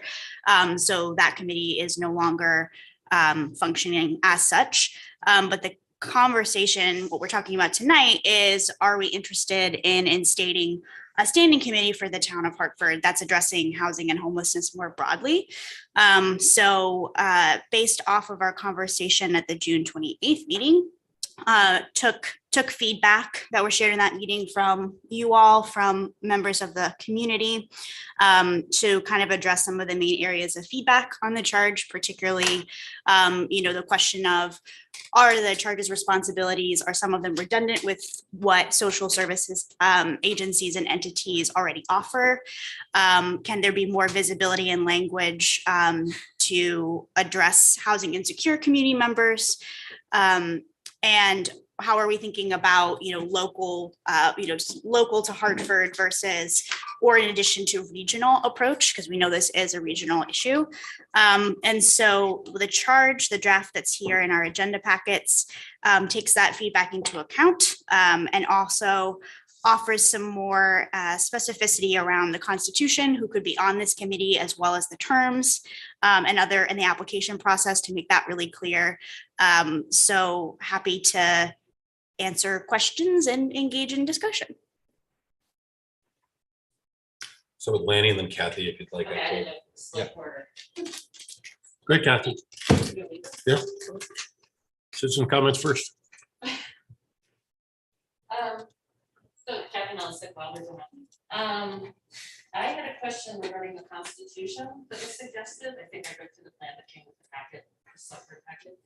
And I have to say I'm conflicted because there's some amazing people on the committee now who aren't residents of Hartford. I'm conflicted because my experience of some other people who have been working on these issues who aren't residents of Hartford, I have not. I have been less impressed by some of the issues, the way they've addressed. Kathy, I'm sorry to interrupt. Can you say are not? With your mask, I can't tell if you're saying are or aren't. Regarding what?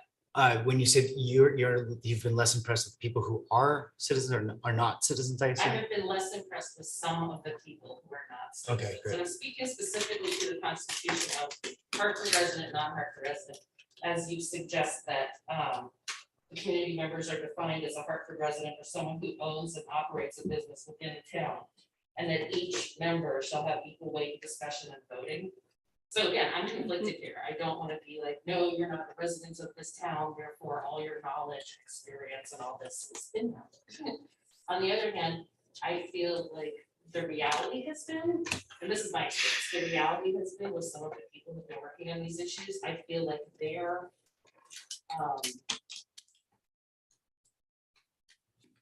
I'm not sure that Hartford homelessness and how we work with it within this town and allocate budget monies and all of that to it is maybe their primary focus. This is just, it's my lack of this. And this particularly does come up to me with regard to the Haven, Twin Pines, St. Paul's, all those plans that are going up. So I don't have an answer for this. I just wanted to state that I'm conflicted about it. Do I feel like maybe it would be better if voting members had to be Hartford residents and other members could be ex officio and non-voting, but still members? That's kind of where I'm leaning now, but I just wanted to bring this up that I feel that some people who are on the board may not be so Hartford focused. If they wanted to have an Upper Valley coalition dealing with all of this, we hear a lot of people say we're all in this together. The practice seems to be that we're not. When it comes to surrounding towns, that would be great. Let everybody be a voting member. But for this town specifically, I'm not really feeling like the definition of someone who owns or operates a business in Hartford is appropriate for a Hartford community. Does that make sense? Yes. Okay, thank you. Thank you. Do I need to stay here?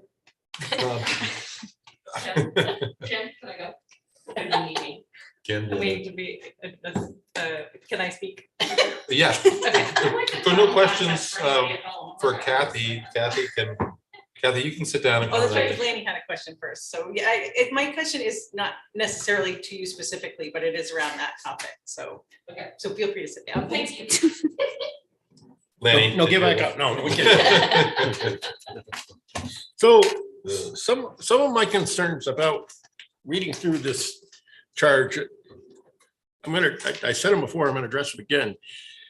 Still seems to be quite a bit of redundancy in what I see before me here, because I see like identifying, tracking, and reporting metrics regarding housing stock in Hartford, the state of Hartford's unsheltered and housing insecure communities. I think I look at that as like a haven goal, because they're more in touch with the people that are in need of the housing stock and the unsheltered within the community. So I see them as the resource that are the experts in this venue right there. And then regulatory obstacles within state and local legislation to creation and occupation of affordable housing. Well, Twin Pines is the one that's doing all the work in terms of this. And I see this as like a Twin Pines mission to take that on. So I don't understand that. It seems to be just a lot of redundancy that we're looking at here. And then this one's totally lost on me. It's collecting mission statements and summaries of existing efforts of local and regional entities dedicated to addressing the region's housing crisis. I don't understand how that applies to Hartford at all. I guess I'm lost on that one. Then when I look at number 5, the housing master plan, current and potential future needs for affordable housing, I think that's part of the goal of our planning commission and planning and development within the town. I mean, am I wrong, Tracy, as far as what they're part of this idea to?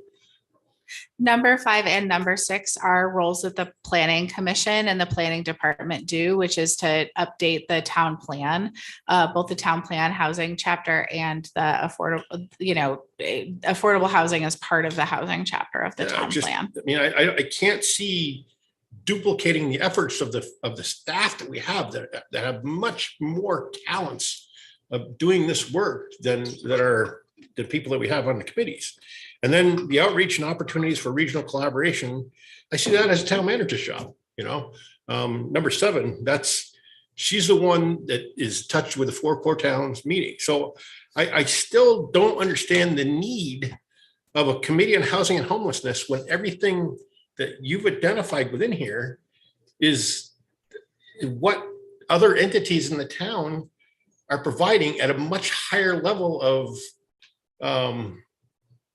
quality than what a committee could be doing. There's much better resources through the Haven and through Twin Pines than could ever be found within somebody that's serving on a volunteer basis. These people get paid for this, and they have much more expertise in this stuff. I really having a very hard time understanding the need for a committee when all of these things are provided for either by the town or by resources in the community. Ellie, did you want to respond to anything? I'll Rocket, you have your hand up. I can respond in a bit. Okay, I reached out. I was wondering, Michael, if you would be willing to take a question, or if not, I direct this to you or anyone in the room that might know. Who wants to get up and go to the mic? Who wants to take this question? I've got your mic. We've been pretty loosey-goosey about this one. The question I have is, I am uncertain as to how many unhoused / homeless people there are in Hartford. And I know that's a moving target, and depending on how you classify that, it's going to be changing, but at least I have no idea if it's 10 or if it's 500. So that would help me contextualize what we're looking at, considering I do understand that the charge of this is beyond that because it goes into affordable housing as well. Yeah. So I do get that, but at least for the portion of homelessness, definitely would love to have some context on that. Does anyone know? Well, Anyone inform us? Michael probably has a more data specific for Hartford or Upper Valley, but I will say that is sort of a counterpart, an existing group in Lebanon called Housing First, which is a group that isn't, I think it would serve as a counterpart to this side of the river having a standing committee like this. I attended one of their meetings, and one of them included a presentation from New Hampshire state organization that did point and case counts from all over the state of New Hampshire, including the number of 138 unhoused veterans that were, they had counts for different demographics throughout the state, and some clustered in counties and regions. But that's the kind of thing that a standing committee in Hartford could invite state of Vermont agencies to come and do a presentation of something like that. And, So we have no date, or I mean, there is data and Michael, I don't know if we want to speak to that if you are willing, because you certainly have more expertise than I do. Hi, I'm Michael Redmond. I'm the executive director of Haven, resident of Hartford, and also work in this business. I'm not sure, by the way, the definition of business is it says owner and nonprofit is ownership. So I'm sure.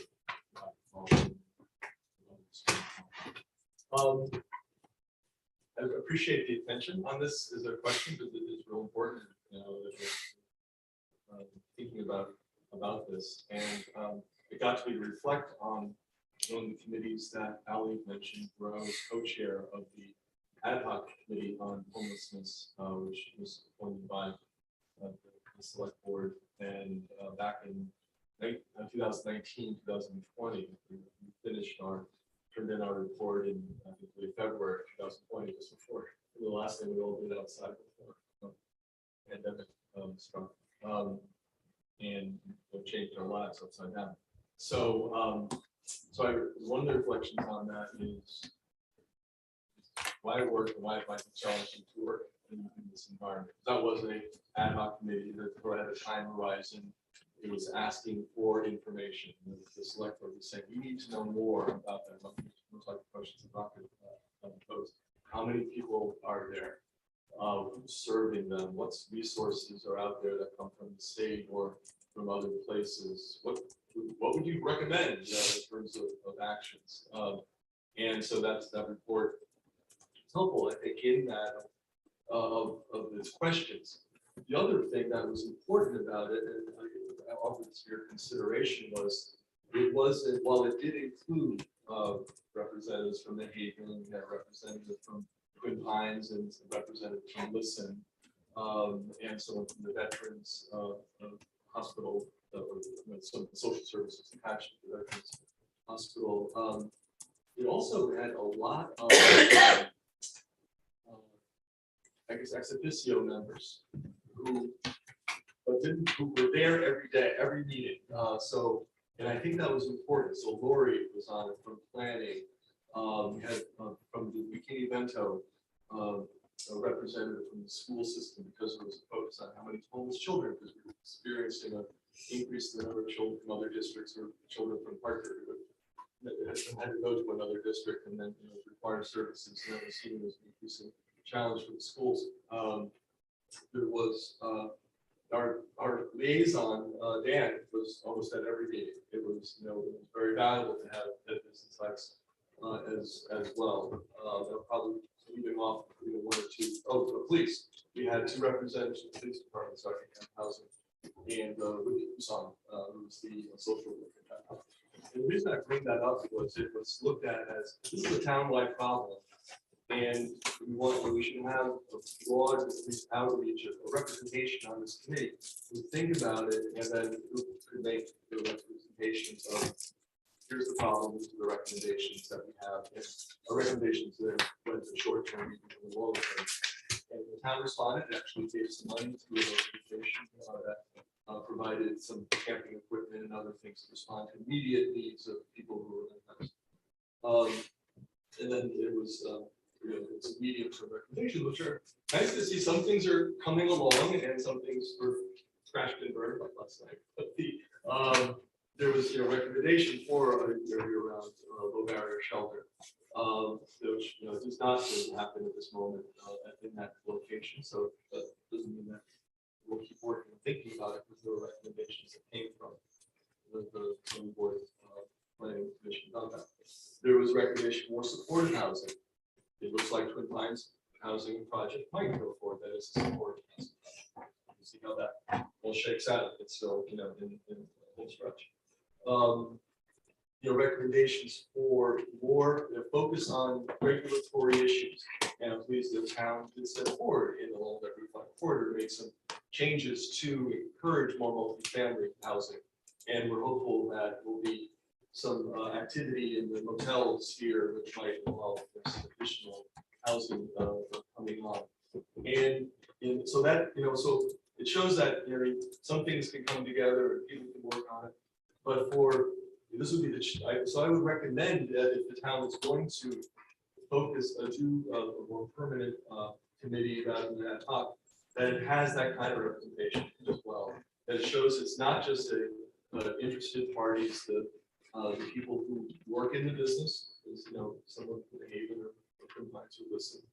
But we think we should broaden representative of business owners and representatives, the people that include the members from the town government who have some work, which is not duplicative, but it's coming together on thinking about that and that be part of it. The other thing that we said in that committee, which was, is it needs to be regional, that it can't just be the town of Hartford on its own, because the criticism will follow. It's why is Hartford solving this problem, which is a regional problem, which is accurate. That it should be there. And at that time, the 4 town managers that precedes Tracy were meeting regularly and focusing on that as an issue. What can Lebanon do? What can even handle? What can Norwich do? And I would recommend that there has to be, even if we went forward in Hartford with that kind of statement of here's what we want, that we work to say where are the parallels, and that there's regional focus at vital communities at kind of association. And there's a work going on. And these are important problems, affordable housing for everyone. We're- Yeah, I'm done. Okay. We're well over this by 2 minutes. Right, but I do have I don't So the know. question was, I think there were 168 in the county. That's the only count we have. for Windsor point-in-time County? counts. And we go out and count, we haven't been out, and there are now about 60 in the motels who are unsheltered. There are about 140 in the coordinated entry list, which is everyone who has expressed interest in housing because they qualify as either unhoused or at risk of losing their housing. And we don't know how many people are camping because they need to delay this month. But there's always people that are camping in their cars, and that's a hard number to get a hold of. 10 to 20 is what's traditionally in the summer. So Can you directly answer the question of how many Hartford? I couldn't tell you how many are Hartford. Ballpark. I'm sorry. Ballpark. We know that it's fewer than 140, right? Is that what you said? 138 was countywide. 168. Oh, 68. That Sorry. was at the point in time, which every year in January, Yeah. the entire country participates in a count of, on this particular night, January 20th, whatever it was, Oh, how many people are unhoused, either in shelters, motels, count as shelters in this go around, Yeah. or living in a place unfit for human habitation. Right. Meaning that they're on their cars or outside, in our environment, it's not so easy to live outside in the winter. But that's the count, it does by the county. Okay. It doesn't break it down any narrower than the town. Thank you for that. So that 168, that's Windsor County, right? That's Windsor County. Yeah. Okay, And I'll great. get the exact number. It hasn't been released yet for this year. That actually goes back a year. Now that, 21. but the last time I checked, the county numbers hadn't been released, but maybe they have. I'll get that. I know I owe you. Rocket. Oh, it's okay. I appreciate that. And so the 60 in the motels and the 140 on the list who are unhoused, Right. they can't Which be. includes the people in the motel, so that's a double count. Oh, I see. Okay. So, but that would be, those would all be party to that count, 168. Because there's stocks and flows in this thing. So the one in January is just a count, point in time count. It's called point in Right. time. The coordinated entry list is adding and subtracting all the time. Somebody on my staff maintains that list, but a lot of organizations participate in that, all the service organizations. Oh, sure. So who's homeless, who's working with whom? So that way there's some coordination around services, and also when affordable housing comes open, vouchers that support rent, that there's a conversation that can occur. Who do we have as emergency? That's an active database, basically. Exactly. an active But database. I guess my question is that those would basically more or less be the same people. Yeah, there are some people that those who camp and who are more transient populations, people in their cars passing through. Yeah. Sergeant Evans housing at that time always talked about that. There's always a group that Right. patrol officers see just driving around, cars here for a while, then they don't see it, that kind of thing. That's a smaller number. That's very fluid. They probably aren't on that list of coordinated entry. They are Right. ones that aren't really participating in systems as active. Well, that would make sense why it would be smaller than Probably one smaller, sixty-eight. But it tends, I think the reason, since that time, there's been more effort by Hartford to be more patrolling in the, Right. and encourage people to post their land. The health officer being more active in visiting sites where there could be a health hazard. And then private property owners notifying people to vacate their property. And so I believe, I don't know this for a fact, but I believe the number of people camping in town is lower than it used to be. So that's why we go out monthly usually to go to all the known campsites and see what we can find. That way we stay in touch with people. Thank you, I appreciate that. And do you mind if I ask a related question to Alan? So I had a question. for Mr. Oh, I'm President. sorry, okay. Can we relate it back to the charge? that we're Yeah, considering that's at exactly, some point? Okay. that's exactly. So I tried, so anyway, So, yeah, so you did a count last month, right? we did a count last month. We thought, like, we think there were a lot of abandoned campsites. I think we found 4 or 5 people actively camping in those sites, but some of them looked like they were active, but no one was there. So from your, how do I phrase it? I don't know whether you call it clients, I guess, from the clients that come to the Haven. Yeah. Do you have a count of how many clients come to the Haven that say they're from the Hartford community? That they're living in the Hartford community? No. Plus or minus 10? No, I don't. So we get people who come in for showers every day, and I don't ask where they're from, but so I can't say but the food programs. Hartford is by far our largest town, Lebanon is second because of the proximity and the size. I would say there's probably 25% of the people who come to the Haven. Right, for food insecurity. But try to separate food insecurity from shelter. I'd rather not, let me see if I can learn the answer, but then I'll get back to you.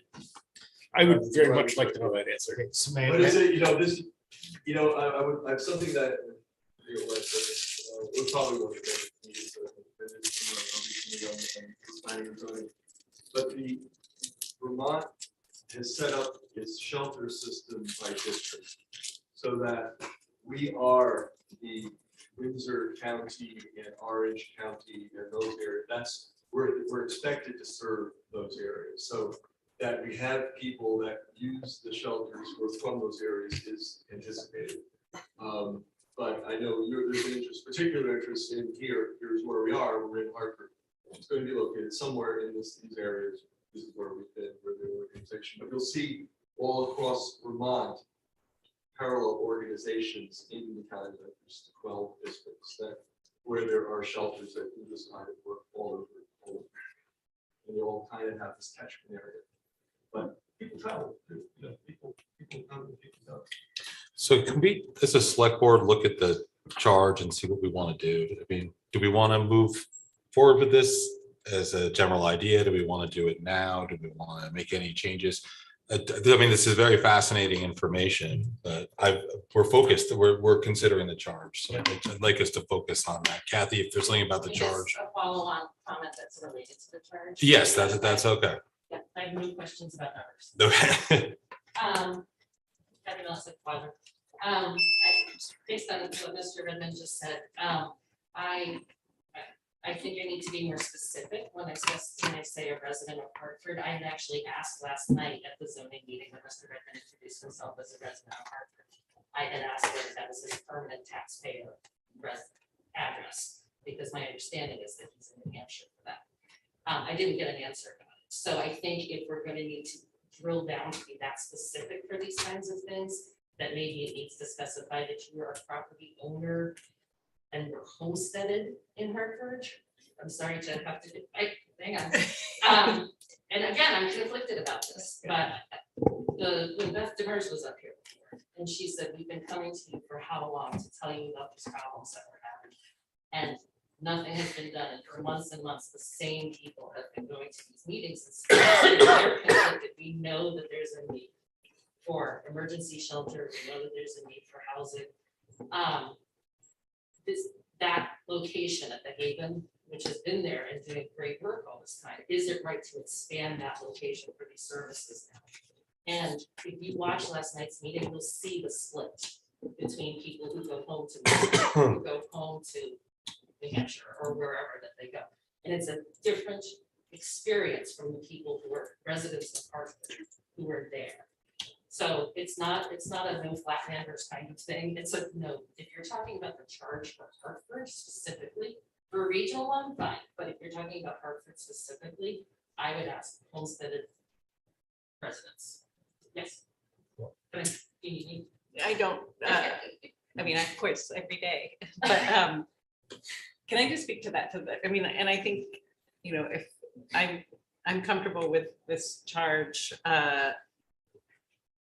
if there's a suggested edit for the Constitution, we can think about that. I also want to be mindful that like there might be someone that would be well qualified to serve on that committee who might not have a physical address at all because they are unhoused. And I think that, and you know, when you, is that person a Hartford resident if they don't have a fixed address or a permanent address in the town of Hartford?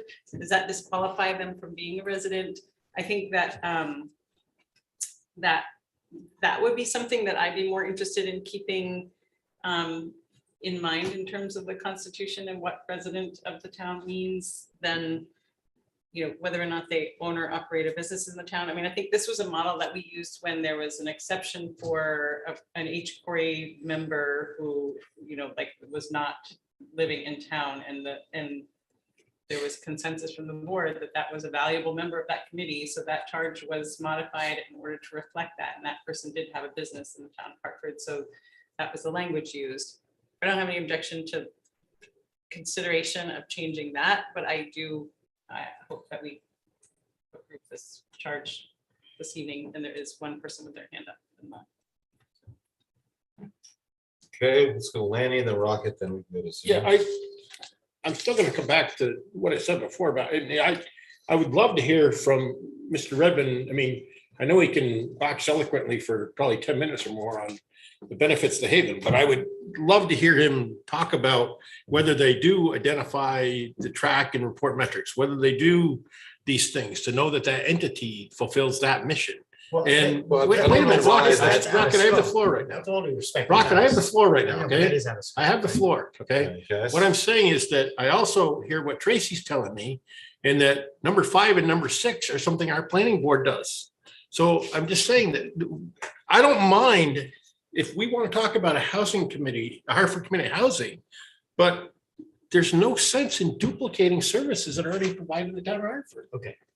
Okay, Lanny, Rocket, you were next. Yeah, I guess I have 2 questions. The first one, I guess now is for Michael, but it doesn't need to be direct this way, but with Kathy's comment, I guess that I'm a little bit made uneasy about this idea of a resident, if there's been like a semantic fast one being pulled, or, you know, what is a resident? All of a sudden we have to splice what a resident mean. It means, I guess that's, and if someone's unhoused, are they really a resident? Like, all of a sudden that to me was pretty clear, and now it's not clear at all. And I think that that deserves to be clarified. So I would love some clarity on that. I would say on the comment of the suggestion of an unhoused or homeless person being on this committee, to me, I'm sure they have incredibly relevant experience to bring, but part of the committee and the commission is regular attendance. I can imagine that being difficult. So I don't know if would be a factor, especially if they're going to be moving place to place. Something, but that would be, I guess, a debate for, that's a relevant question in terms of like defining residency, I guess, and qualification. Yeah, or appointing someone to the board. Right, and then probably more relevantly at that point. And then the question for Ally, I guess, is really just sort of now, okay, so getting this number of 168 in the county, which I assume predominantly are going to be here in Hartford. I would be comfortable, even if we went with 168. It's relative to the size of Hartford, which is over 10,000 people. That's 1.7% of the population. So it's a very important issue. And so my question is, how much of our time and energy should we be allocating to creating a new committee to serve 1.7% of the people in this area, resident or not, right? Well, remember, think of all the people who would work here or want to live here but can't afford housing. So it's not just the homeless population. Oh, I in mean- terms of affordable. So exactly. So it's the question of that scope beyond that. That's that's my question. And the last part, which I'm just going to let you just tie in however you see fit, is I am fully supportive of a lot of these things happening. I think that this is a huge issue. And I've spent time at the Haven, and my question is, would our effort as a board be better spent trying to get other towns regionally, I mean, as Michael was saying, on board to creating a coalition like that? Or does it make more sense for us to create this and then to go create duplicate boards elsewhere and then to merge them? So these are all just sort of questions I have. I can Kelly, do do you my, wanna sure, answer? I can do my best to all things. I was taking notes, so I made sure I got everything right. And I answer all the kind of three parts, I think. Yeah. So to the point about, this was actually something when I was working on the Constitution, I thought about this question of, well, you know, ideally every committee has folks who are most impacted by the issue at hand to be able to speak to that experience. And so I was like, do we have a clause in here, you know, that's defining ways to include folks who might be housing insecure or unhoused, who might have, who not might, but have a critical perspective on this. And I mean, my impulse would be to say that, you know, there's language in Vermont statute. There's also, you know, in terms of like voter registration, for instance, like a person who is unhoused can still vote in Hartford if their primary dwelling is in the town. So even if it's a street corner on town property, you know, where they might be camping and that is their primary dwelling, that would qualify them as a resident of Hartford. So if we came to those kinds of situations, I think we could, again, in the application process, make that call. I mean, yeah, to your point about someone who's regularly able to attend a committee, and if someone is housing insecure or unhoused, that would be difficult. Like that's an equity issue. But I would say we shouldn't say, well, we shouldn't have your perspective at all. So that could be something, a bridge to cross when we get there. Your question about the scope. So yes, like, you know, you were talking about how many folks are actually, like what percentage of the Hartford population might be unhoused. But I think, you know, to what Mike was speaking to, you know, that's the intention of this charge, broadening to affordable housing, which I believe affects everyone, right? It affects the well-being of everyone. We have such a low vacancy rate in town. It makes day-to-day sort of choices for folks as, you know, where am I going to move to work? There's a lot of different levels of, you know, workforce housing and housing insecurity and unhoused. So there's so many different layers, I think, of opportunity to address, which is why I'm, of course, personally excited about the possibility of something like this. And then to your question about, you know, regional coalition, you know, Kim and I have had some kind of preliminary conversations, again, just kind of talking and communicating and keeping doors open with a city council member from Lebanon who reached out to us, as well as two project managers from Vital Communities who work in housing and transportation, to ask the question of how could we form a regional housing coalition. And to go back to the Lebanon Housing First Working Group, which I also attended and am on their email list, that is very much it's a productive space, I think, but it's very much a space of a lot of different, there's actually a lot of folks in public health, a lot of folks who are kind of doing updates and information gathering, but then they're going off to kind of their respective places to actually do the work. So what I see, which you sort of seem to propose maybe as an option, is that if there's already a Hartford specific group of people to tap, you know, if I had my ideal way personally, right, there would be a committee in each core 4 towns working on this that then would come and meet as part of regional housing coalition. That I think having both of those things would be really effective personally. Kim? And by the way, Lebanon has an entire human services department within their town. So these, you know, these public safety officials and things are reporting back, but also to, I just wanted to mention that, you know, everyone knows the phrase, the people need a seat at the table. And if we, I mean, there are unhoused people who live in their car and work full time. Like this, please don't dismiss the fact that like a trope of because someone is unhoused that they can't manage some sense of responsibility or Oh, sure. accountability if they choose to. So I would like us to have, if someone wants to make a change to edit the Constitution, I think that would be helpful. Was or- there, is there still someone on Zoom? I know The hand went down. hand went down. So I'm gonna put Heidi it here. wanted to make a comment, I believe. Heidi White River Junction. I'm not unsensitive on house people, but I don't think Hartford needs a standing committee. I think we need to work on an upper valley, as Kim Sousa has been working with the 4-4. I think that's the best solution. As far as residency goes, it needs to be a person that actually resides in Hartford. That way, if you're gonna have a standing committee, God forbid us, they have a vested, stable reason to be vested in our town. Not someone outside. Unfortunately, they may have interest, they may have something to input, but they need to have a vested interest in our town if they're gonna be on our committee. But as far as the standing committee on this subject, Lady Collins pointed it out, we have everything. With everything we need in this town to handle this. The committee's not gonna be able to handle this. We have paying, providing groups and facilities and companies to handle all of this. The Haven, Twin Pines, we have HCRS, we have everything we need. We don't need a standing committee. We don't need a committee, period. We have planning and zoning. We have, I've done research on the ad hoc committee's minutes. There are multiple ways that you can house the unhoused. There are funds until 2025. It's not as if they are out there on their own. Some people that are out there on their own prefer to be out there on their own. I'm not saying every single one. I'm fortunate, I have a home. Not everyone does. But some people choose to be out there on their own. We can't help everyone. And Hartford should not be the only town doing it. As far as if you do go to a vote,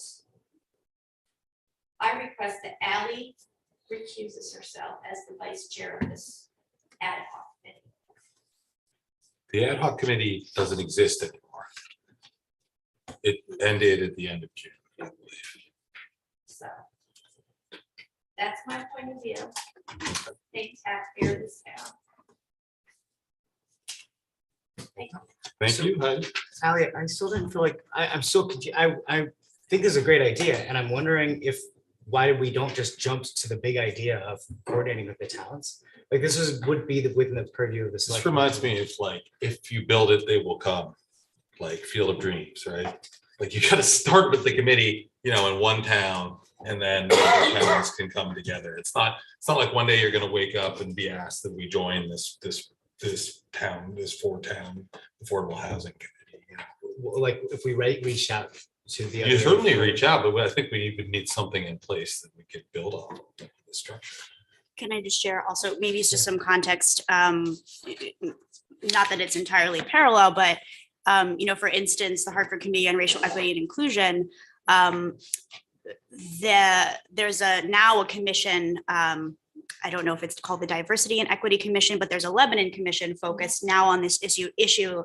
And when they were first forming, they reached out to each quarter because they said, like, we're looking at what you're doing, and kind of inspired to do things on our side as well. And so, like, I see if that is an indication or a model of how this potentially could work is, if a Hartford focused committee popped up, was working with the Lebanon Housing First group, and then, Hanover and Norwich were also building their groups. That would be very exciting. I feel like that's the kind of momentum that could really make some headway. Yeah. And then just the other thing to speak to around, redundancy of some aspects of the charge and And again, I'm here just because there seemed to be support enough to keep this conversation going. So at the end of the day, if folks say, actually, we don't think that this is super helpful, like, okay, we're here to serve in the best interest of our community, whatever that looks like.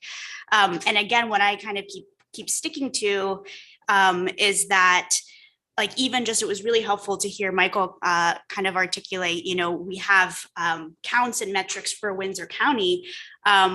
And I'm really curious, like, what is Hartford's? And I know it's hard to track, but can we get more specific at the local level with some of these pieces where there are some gaps in information? I was also talking with the Vital Communities folks about that, where it's like, there are a lot of folks working on this, but there are still a lot of silos and opportunities to really dig in at the local level, very, very specific to our context, in addition to the regional approach. So I'm really open to, and I really appreciate also the feedback around committee constitution. And I'm certainly open to revising anything in the charge that feels redundant.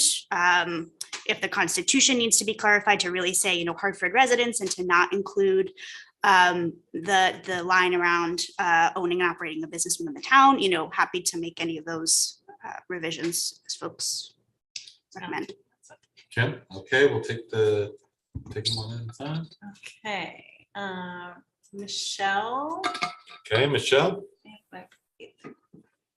Hi there. Can you hear me? Yep. Okay. Michelle Valesky, White River Junction, Vermont. I just have to admit, I'm really super frustrated listening to all of you.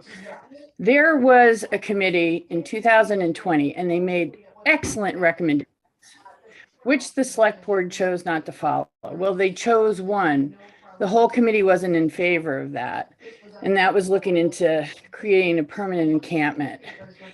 And it was on the website. It's disappeared. That those minutes, unfortunately, I don't know if it didn't get migrated, but it's no longer there. And I pointed this out 2 years ago, and I came to the select board and tried to talk about this for 2 years. My microphone was cut off. I was talked down to and belittled and cut off. And again, I emailed select board members, and the response was really disappointing. And again, I live near the Havens, so I see and have experienced a lot of things. I frankly don't trust anything that the current committee has come up with as a charge. The actions of Simon Dennis, and I have photos, articles, newspapers on how he built unpermitted shelters with no consequence while on the select board, while on a committee representing the town of Hartford. And you have heard the stories from my neighbors about their experiences. And I'm just really frustrated with everybody right now. I would like to see a committee that is valley-wide. I've stated that before. That was a recommendation from the original committee. And that committee was not interested citizens. That was actually comprised of people who have expertise in the unhoused.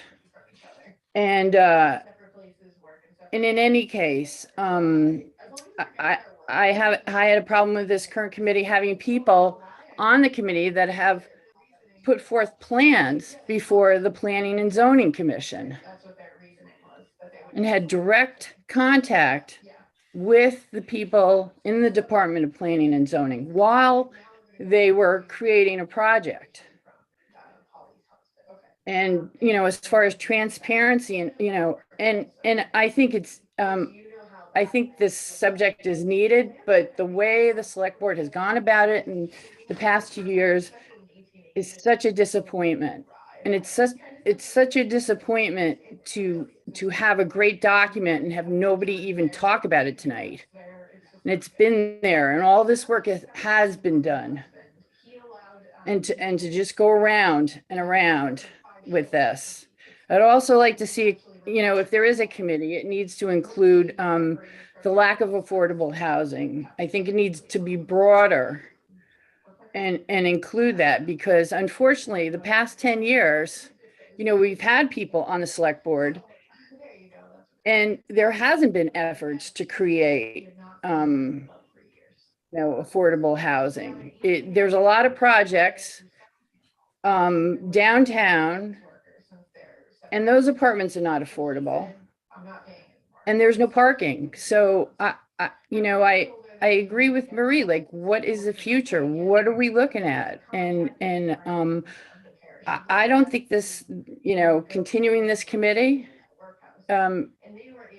is a good idea. And I frankly have lost a lot of respect and trust for some of the members that have been on the committee. So I was trying to be positive in the beginning of the night, but this, and having been serving the town of Hartford for 4 years and watching how things are done well in regards to the school district, and then watching, anyway, I'm just done. Thank you.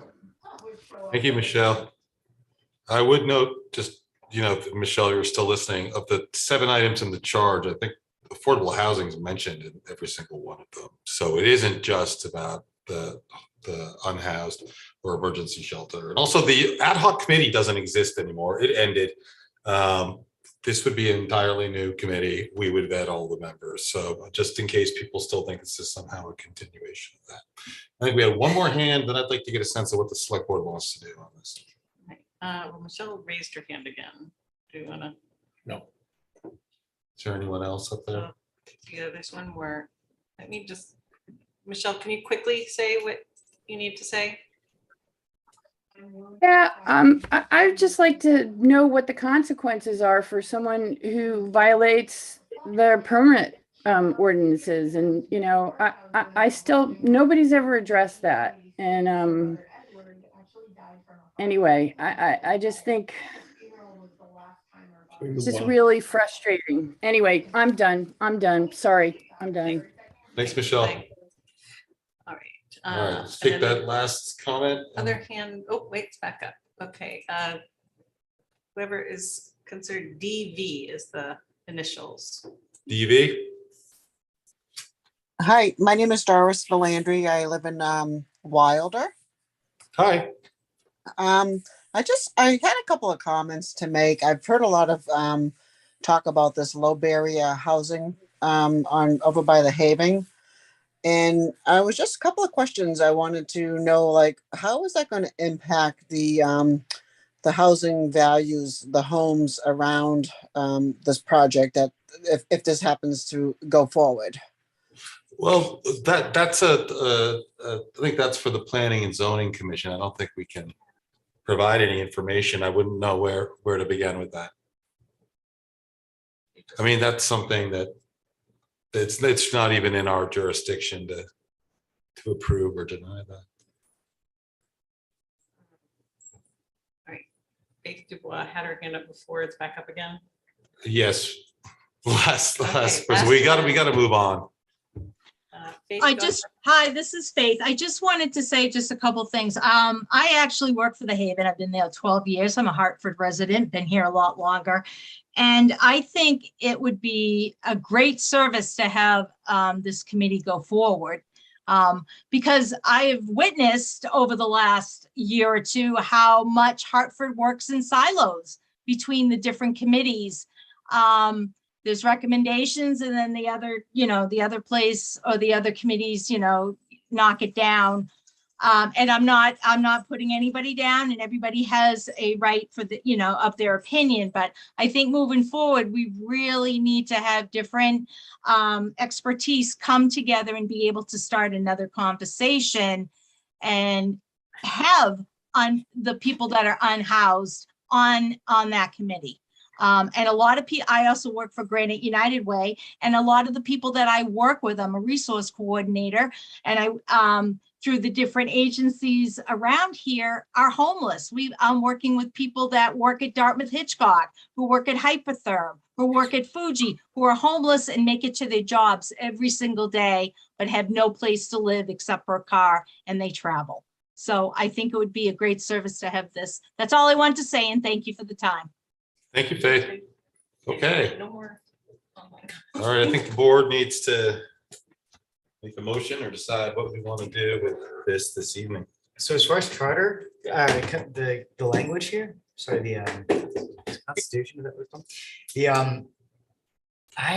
I would love to see it be either, if we're gonna vote this through, which I could see myself supporting, I would like it to be done so that it is limited to Hartford citizens or voters, or some way that we define that specifically, so that there isn't any sort of like semantic jujitsu about who, you know, what is this and who is that. And I don't want to cause any more controversy in this town about people being disingenuous or frustrations about it. I think transparency would be the right way to go.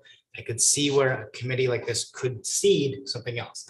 That said, I do think if we create local town committees, we have the select board, we have our Hartford Committee on Housing and Homelessness, then each other surrounding community has that. And then there's a fifth or third layer. You got layers and layers and layers. It kind of reminds me of this, like playing this game of telephone, where I just feel like I actually do worry that that might be an equity issue for people who want to participate in that process from a regional perspective, where you're like, there's so many layers where this information is being transferred, but there's only so many people that can actually meaningfully be involved in that way. So I think that the fewer of those we have, the more we pool the decisions, the information transfer, all that, the discussions into one place, the more access there will be. So if that said, though, I mean, you know, I will support one of those two options. I could recommend Kim? just striking the sentence, the middle sentence, basically, to strike the sentence, for the purposes of this committee, community members are defined as a Hartford resident or someone who owns and operates a business within the town. Just take that out, and it would be committee members, and the select board can approve or not approve anyone depending on where they live. I would rather see just written in that would be a Hartford citizen. You know, I mean, we do represent the town of Hartford, and this is a committee specifically for the town of Hartford. So I'd rather just limit it that ways. And then, which ideally would also create pressure to create a regional, positive pressure to create a regional group. Say, look at all these people that want to do that. And for then the town of Hartford to lead that, as I guess we have with H. Corey, right? And say, great, let's create something. That's fine. So just in terms of the semantics terminology, Ally, did what you say about so if it is an unhoused person can they be considered a Hartford resident? From my For this understanding of purpose? it, yeah, from my understanding of it, just based off of, you know, who might be qualified to be, like, for instance, a voter in town, like that's where my brain is drawing from. Yeah, it'd be like, if you are able to legally register to vote in the town of Hartford, and an unhoused person, if their primary dwelling space is in the town of Hartford, can do that, I would say then that would qualify them as a resident. Okay, that was, If that's is the main exclusion that I wanted to make sure we weren't. Yeah, I'm totally comfortable with that. I mean, I hear this about, and I didn't mean to imply that, I didn't mean to reinforce a negative stereotype, right? So I'm completely comfortable with that, but I do think then it should be a voter, a Hartford voter or something like that. I mean, I don't think it should be a voter. I think then it should kind of be a makes it resident. like, yeah, it kind of makes it like you got to qualify that way. But if you we- have to meet the same qualifications to be a voter, I guess. for the purposes of wording, I mean, to say, you know, this committee will be constituted by no more than 7 Hartford residents, and then strike that middle line. And then I mean, again, this is like when we would be evaluating applications, we could make that call in these specific situations, but it feels like to say Hartford resident, like we understand what that means and largely with the bounds of that. So it would be, this Is- committee will be constituted by no more than 7 Hartford residents, 1 select board member, and up to 1 select member. board member. Can we do that? Oh. We'd want those residents to include. Oh, so it'd be like, the committee will be constituted by no Oh. more than 7 Hartford residents, 1 of whom shall be a select board member, and up to 1 member of staff, discretion of the town manager, strike. Each member shall have equal weight in discussion and voting. I think it just Do depends something on like that. how many people in the committee, right? Sure. we would want in total. So I the mean, question ideally is, you want an odd number, but I guess if the staff is a voting member too, that's at the discretion of the town. Well, and so I also, I don't want to single anyone out, but the hair on the back of my neck rose earlier with the public comment of someone saying they're a resident but may be a taxpayer and a homeowner elsewhere. So I don't know what that means. So that just made me say, what is a resident all of a sudden? So I don't know. well, Maybe look that's. at the application. It'll be like, I live on Yeah, they blah, put blah, their, they put blah, their Route address. 14 Hartford, I mean, we'll be able to tell. So like they're And permanent. we can do our due diligence if there are Okay. questions. Yeah. Okay, I Just mean, like that, any that was other just like, that kind of was like a wake up moment where I said, what is a resident? Okay. That's. So can we, I'm writing the language down so I know. So this committee will be constituted by no more than 7 Hartford residents, one of whom is a select board member. One of, You could say including one select board member. And up to, because there is a member of the town staff, if they would be included, might not be a Hartford resident. That's possible. Okay. But then it's the no more than 7. Does that work with the town staff? If the town staff is, okay, I think that works. So basically, the town staff might not live in Hartford. So would they be the 8th member or the 7th member? Yeah, I think if you want a total of 7, it would have to be 6, including a board member plus 1 at the discretion of the town manager. So that would be 7. 6 Hartford residents, possibly a 7th Hartford resident, but also possibly an employee. So no more than, so we're saying no more than 6 Hartford residents, including 1 select board member, because of 6 in total, and then potentially a member of town staff, 7 total. Yeah, I think that would work. Yeah. Okay. Can you just read that? Sure. Here, this is what we got, y'all. This committee will be constituted by no more than 6 Hartford residents, including 1 select board member, and up to 1 member of town staff at the discretion of the town manager. For a total of 7 members. Sure, for a total of 7 members. Does that make sense? Sounds weird, if you say no more than 6 Hartford residents, but then you have up to 7, it's like, well, what if the town manager doesn't appoint Well, you one? can do a bunch where it's like, the committee will be constituted of 7 members, 6 of whom shall be Hartford residents, 1 shall be a staff member appointed by the town manager, something like that. I mean. And we have committee, with other committees, we have vacancies. So if it's not like a committee disbands when one person, leaves as we're waiting We're just another to splitting the apply, hands. yeah. We can always amend it. Right. In case we realize we've done something terrible. So anyone want to make a motion on this one? Well, the last thing is Lanny's concern about there being duplicacy. I would love to see somewhere in this charge of trying to actually reduce that duplicacy. So in terms of like creating efficiencies across, or identifying the existing efforts and trying to create efficiency, Then you need to make a recommended motion, a recommended edit. Okay. Yeah, specific edits would be helpful. Okay, well, I guess my first would be that I would love to see this number 7 move to the first, which would be supporting the outreach and opportunities for regional collaboration between the core 4 towns to address housing and homelessness issues.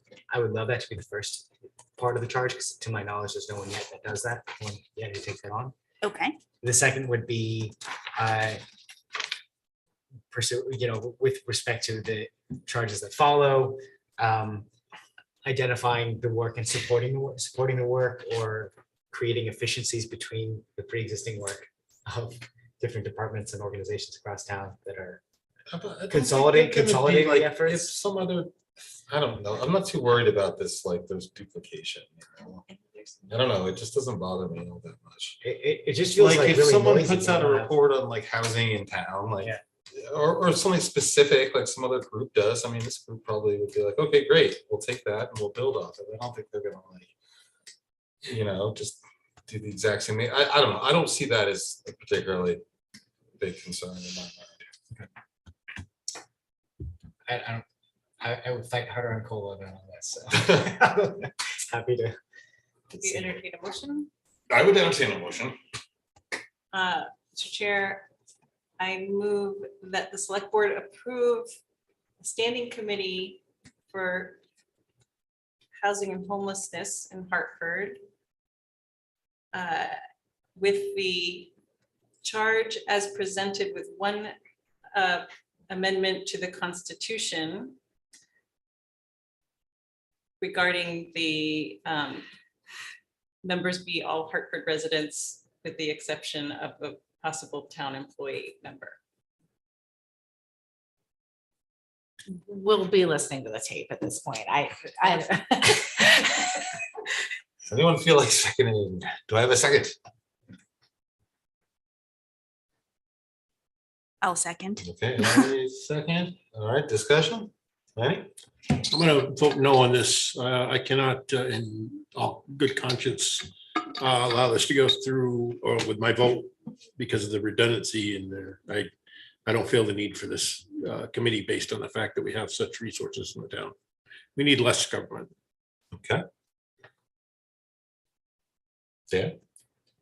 At the request of a citizen, I'm going to abstain from this vote because of I do not work for the Haven, I do not access their services, and I do not sit on their board, but someone questioned whether fundraising I do for them puts this in a realm where I shouldn't be voting. So full disclosure there, I'm stepping back from this. Okay. All right, well, I think we'll do a roll call for this one, just so I quite know how it'll go out. And just for the record, I mean, I disagree with that opinion. This isn't about the Haven. This is about, but I respect your choice to do that, but I don't think you need to necessarily. Okay. Yeah. I would like to go on record and say that I do agree with Lanny that I'm concerned that we're going to create too many layers, but I do think that this has the seed and the opportunity to create a regional solution. So if this is the path, then fingers crossed we get there. Okay, all right, we'll call the roll. Lanny? Nay. Rocket? Aye. Ally? Aye.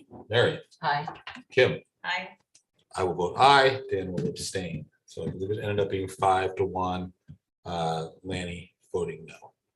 Okay, that brings us, well, that ends all of our various motions, reports, etc. Well, we got commission reports next. Start with Kim and work our way down. Ellie, you're doing the report, right? Design Review Committee met on Thursday, the 21st, and unanimously approved a request to demolish a garage structure on Gate Street as part of Northern Stage's property. That's exciting for me. Okay, Dan? No updates on tree board, economic sustainability report is in the packet. Okay, Mary, anything? Hartford Parks and Rec, discussion was held regarding Laura Simon's letter addressing the climate action plan schedule, goals on local food and agriculture and green space and trees. From there, Parks and Rec discussed the great job everyone is doing and staffing at Sherman Manning Pool, as we heard earlier. The training for pool staff has included CPR, first aid, life-saving, and use of AEDs, accomplished by Chris Hamilton, a certified pool operator. The Queechee Balloon Festival was successful. It gleaned about $10,000 in scholarship funding, just under last year's amount. And the members of Park and Rec will tour Clifford Park most likely in September, possibly on the 8th. Thank you, Mary. Ally? Okay, just Resilient Hartford meets tomorrow, and then Hartford Committee on Racial Equity and Inclusion, as was mentioned a little bit earlier. Some committee members are meeting with Tuck School of Business about potential curricular projects that could support that public information officer position. They're still working on gathering policy on policies examples to support more equitable and accessible town policies. We debriefed the Juneteenth celebration, and next year are excited to explore making the celebration more Upper Valley wide, kid-friendly with more arts and entertainment. And the committee is also hoping to be requesting more funding for next year's celebration, so stay tuned. They're updating the charge to clarify the application process for student liaisons per our last select board meeting. They're also exploring an equitable and inclusive communities grant from the Vermont Community Foundation, as well as some ARPA opportunities to continue supporting town DEI work. So again, more to come there. And they're continuing to identify ways to support the climate action plan goals. Thank you, Ally. Rocket, anything? Yes, Sister Cities has a new logo. A student by the name of AO won $100. So that's pretty cool. Hartford student or in the sister? I believe it's a Hartford student. Yeah. Great. And then our Sister City of Sinan has invited a delegation from our town to their festival in November. So some citizens will be getting to go to that. Some students. Rocket to France. Take a rocket there. Maybe me, maybe not. HHBC had a pretty amazing, frankly, presentation about the Northern Stage redevelopment they want to do in the historic neighborhood right there. It's removing some garages. They had this like 3-dimensional video that was very, very interesting. I mean, the whole thing was like pretty amazing. So a lot of discussion around that. And good news was that we thought a historic district sign had been stolen. It has since been located. So contractors took it down and just ended up. Fantastic. Lanny? anything? Yeah, charter committee keeps plugging along. A lot of discussion about the charter changes. Got held up quite a bit by cannabis. Language in terms of the tax is still up in the air. We got to go through Montpelier and the legislature, I think, still have to make some decisions in regard to that. But we're still plugging away on other aspects of the charter. What's the temperature on that? Temperature? Yeah, and the group, the committee about creating a option tax on cannabis. Yeah, we want it. We just got to go about it the right way. Oh, okay, great. Yeah. And then zoning, they're planning a site visit to Harry Gibbs Lane for review of a setback waiver for a shed. And then zoning also last night denied the application by the Haven for low barrier shelter. That's it. Thank you, Lanny. I don't have anything, so we will go to the consent agenda. I hate to bring this up, but do we need a meeting like August 2nd? Why? Do we need a meeting August 2nd? Oh, I think I said we need it. No, do we? Why? Given all of our stuff we've got I'm coming out of up, town. particularly for the 16th. Oh, yeah, town. It's just, it's gonna be 3 weeks till our next meeting. Actually, I'm not anymore. I'm sorry. Never mind. So I didn't know if we wanted to try and get some stuff that would be on the 16th then.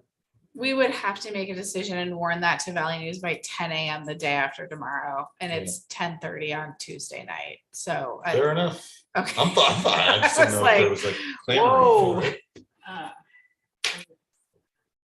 So in that, I mean, basically, we're up in our town manager evaluation process is on Tuesday, the 16th. Yeah. But now we need to add these other budget and climate goals, priorities before that, which means we're good. So if we want to do that all on the 16th, then we need to do that at 6, and I'll ask the facilitator who I've already scheduled for 6 if they can come at 7 instead, and we go later. Does that make sense?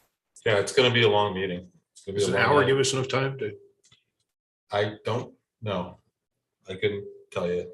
Well, or I mean, the other option is we do the facilitator session at 6 and convene for the other business after that. I would say have them come first and then. Especially if they've already I mean, sort of planned to come right at 6, then we can leave it, and then we have as much time as we need after that for the other items. Yeah. I would love to meet on the 2nd. So I kind of want to get Lana out of here.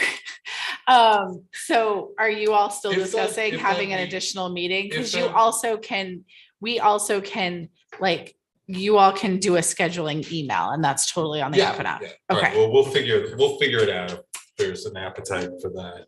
okay, but then that means that everyone needs to check and respond about a scheduling thing in the next less than 24 hours.